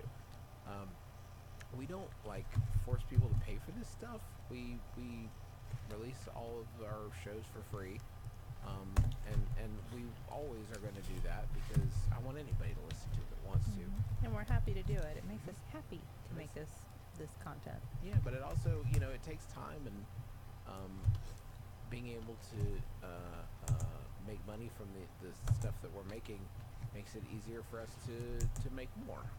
And hopefully make it better. Yeah, absolutely. I know that Sydney has been able to work a little bit less since we've been doing Sawbones, but it's also because she has to do a lot of research for Sawbones, and we have 2 children. So really, things like the drive are the way we keep the lights on here at the McElroy house. So thank you. And the way we improve things like audio quality. I know I don't understand all the equipment you get, but I trust that it is better, and that is thanks to you, the listeners. But it's not just about getting that good feeling of supporting the media that you love. That is fantastic. And if that's all you need, go to MaximumFun.org/donate right now and go give what you can. But you want the goods. you want something in exchange for your charity. And you know what? I celebrate you. For $5 a month, you are going to get access to an exclusive bonus content library. What do I mean by library? Justin, that sounds I think you're overstating the point. I am not. Over 120 hours of content awaits you, the listener, if you've never donated before. There's like 5 Sawbones bonus episodes at this point, including our 2.5 Men, our commentary track of the 2.5 Men. Is that the one you want to promote, really? There's other good ones, like what Sawbones episodes we might do in the future. I think that was one that we did. And the one we just did was went on a field trip to a pharmacy and talked about all the things you shouldn't use there. So that's at $5 a month. At $10 a month, you get a Drive exclusive enamel pin designed by Megan Lincott. There are brand new designs for every Max Fun show. The Sawbones pin is super cool. It looks like a little patent medicine bottle, and it says "Cure all, cure nothing." I really want that. I know. I want It's to. really cool. They're all very cool, but I'm partial to ours. And so when you make your donation, you can pick which pin you want, and you should get the Sawbones one because it looks neat. If for $20 a month, you are going to get the other stuff. Oh, you also get access to bonus content. For $20 a month, you're going to get a pin. You're going to get the bonus content, and you're also going to get the Max Fun Family Cookbook. It has dozens of recipes from cocktails to desserts and everything in between from Max Fun hosts. There's a recipe for my mom's chess bars in there. Rachel. I can't emphasize how good those are. Rachel McElroy, our sister-in-law, has her recipe for chili, which is apparently legendary. And there's a lot more good stuff in there. And you're also going to get some space-themed cookie cutters. So if you start a new donation at $20 a month, or you upgrade your donation to $20 a month, that is what you are going to receive. And there's other donation levels above that. And if you can give $35 a month and $50 a month, we certainly would love that. It would really mean the world to us. You get a cool carafe if you donate $35 that has a Max Fun logo engraved on it. It looks really neat. But And again, at every level of donation, you get all of the gifts associated with the previous levels of donation. And again, these gifts also are just for new and upgrading donors. If you're already a donor, we so appreciate you. The gifts are for the folks who are stepping up to give a little bit more this year. We so appreciate everybody that gives your support. And honestly, for me, it's not really about the amount that you can give. It's really the fact that you're supporting us at all. If everybody kicks in a few bucks, it really does make a big difference. So thank you so much for your support over the years. We really appreciate it. Like, it literally helps us to feed our kids and clothe our kids and put a roof over their heads. So I really appreciate it. Yeah, It's a lot. thank you. You have no idea. For everyone who has donated, who is donating, who can upgrade their donations, thank you. Thank you. All right, Sid. I think you got a little unfinished business. You have some indeterminate number of questions that I'm ready to take on. That's right. So we're at question number 11. Okay, I'll take your word for it. What was Ew. the purpose of nosebleeds for men, according to Pliny the Elder? I picked this just for you because you get nosebleeds so often. Cool. So it's like a quiz combo dunk on Justin sesh. Why did Pliny say it is so important for you to have nosebleeds? Because I'm too smart and there's too much blood in my brain, so I need to get rid of something. No. What did There we go. Pliny say? I think that's probably where I'm gonna stop for tonight.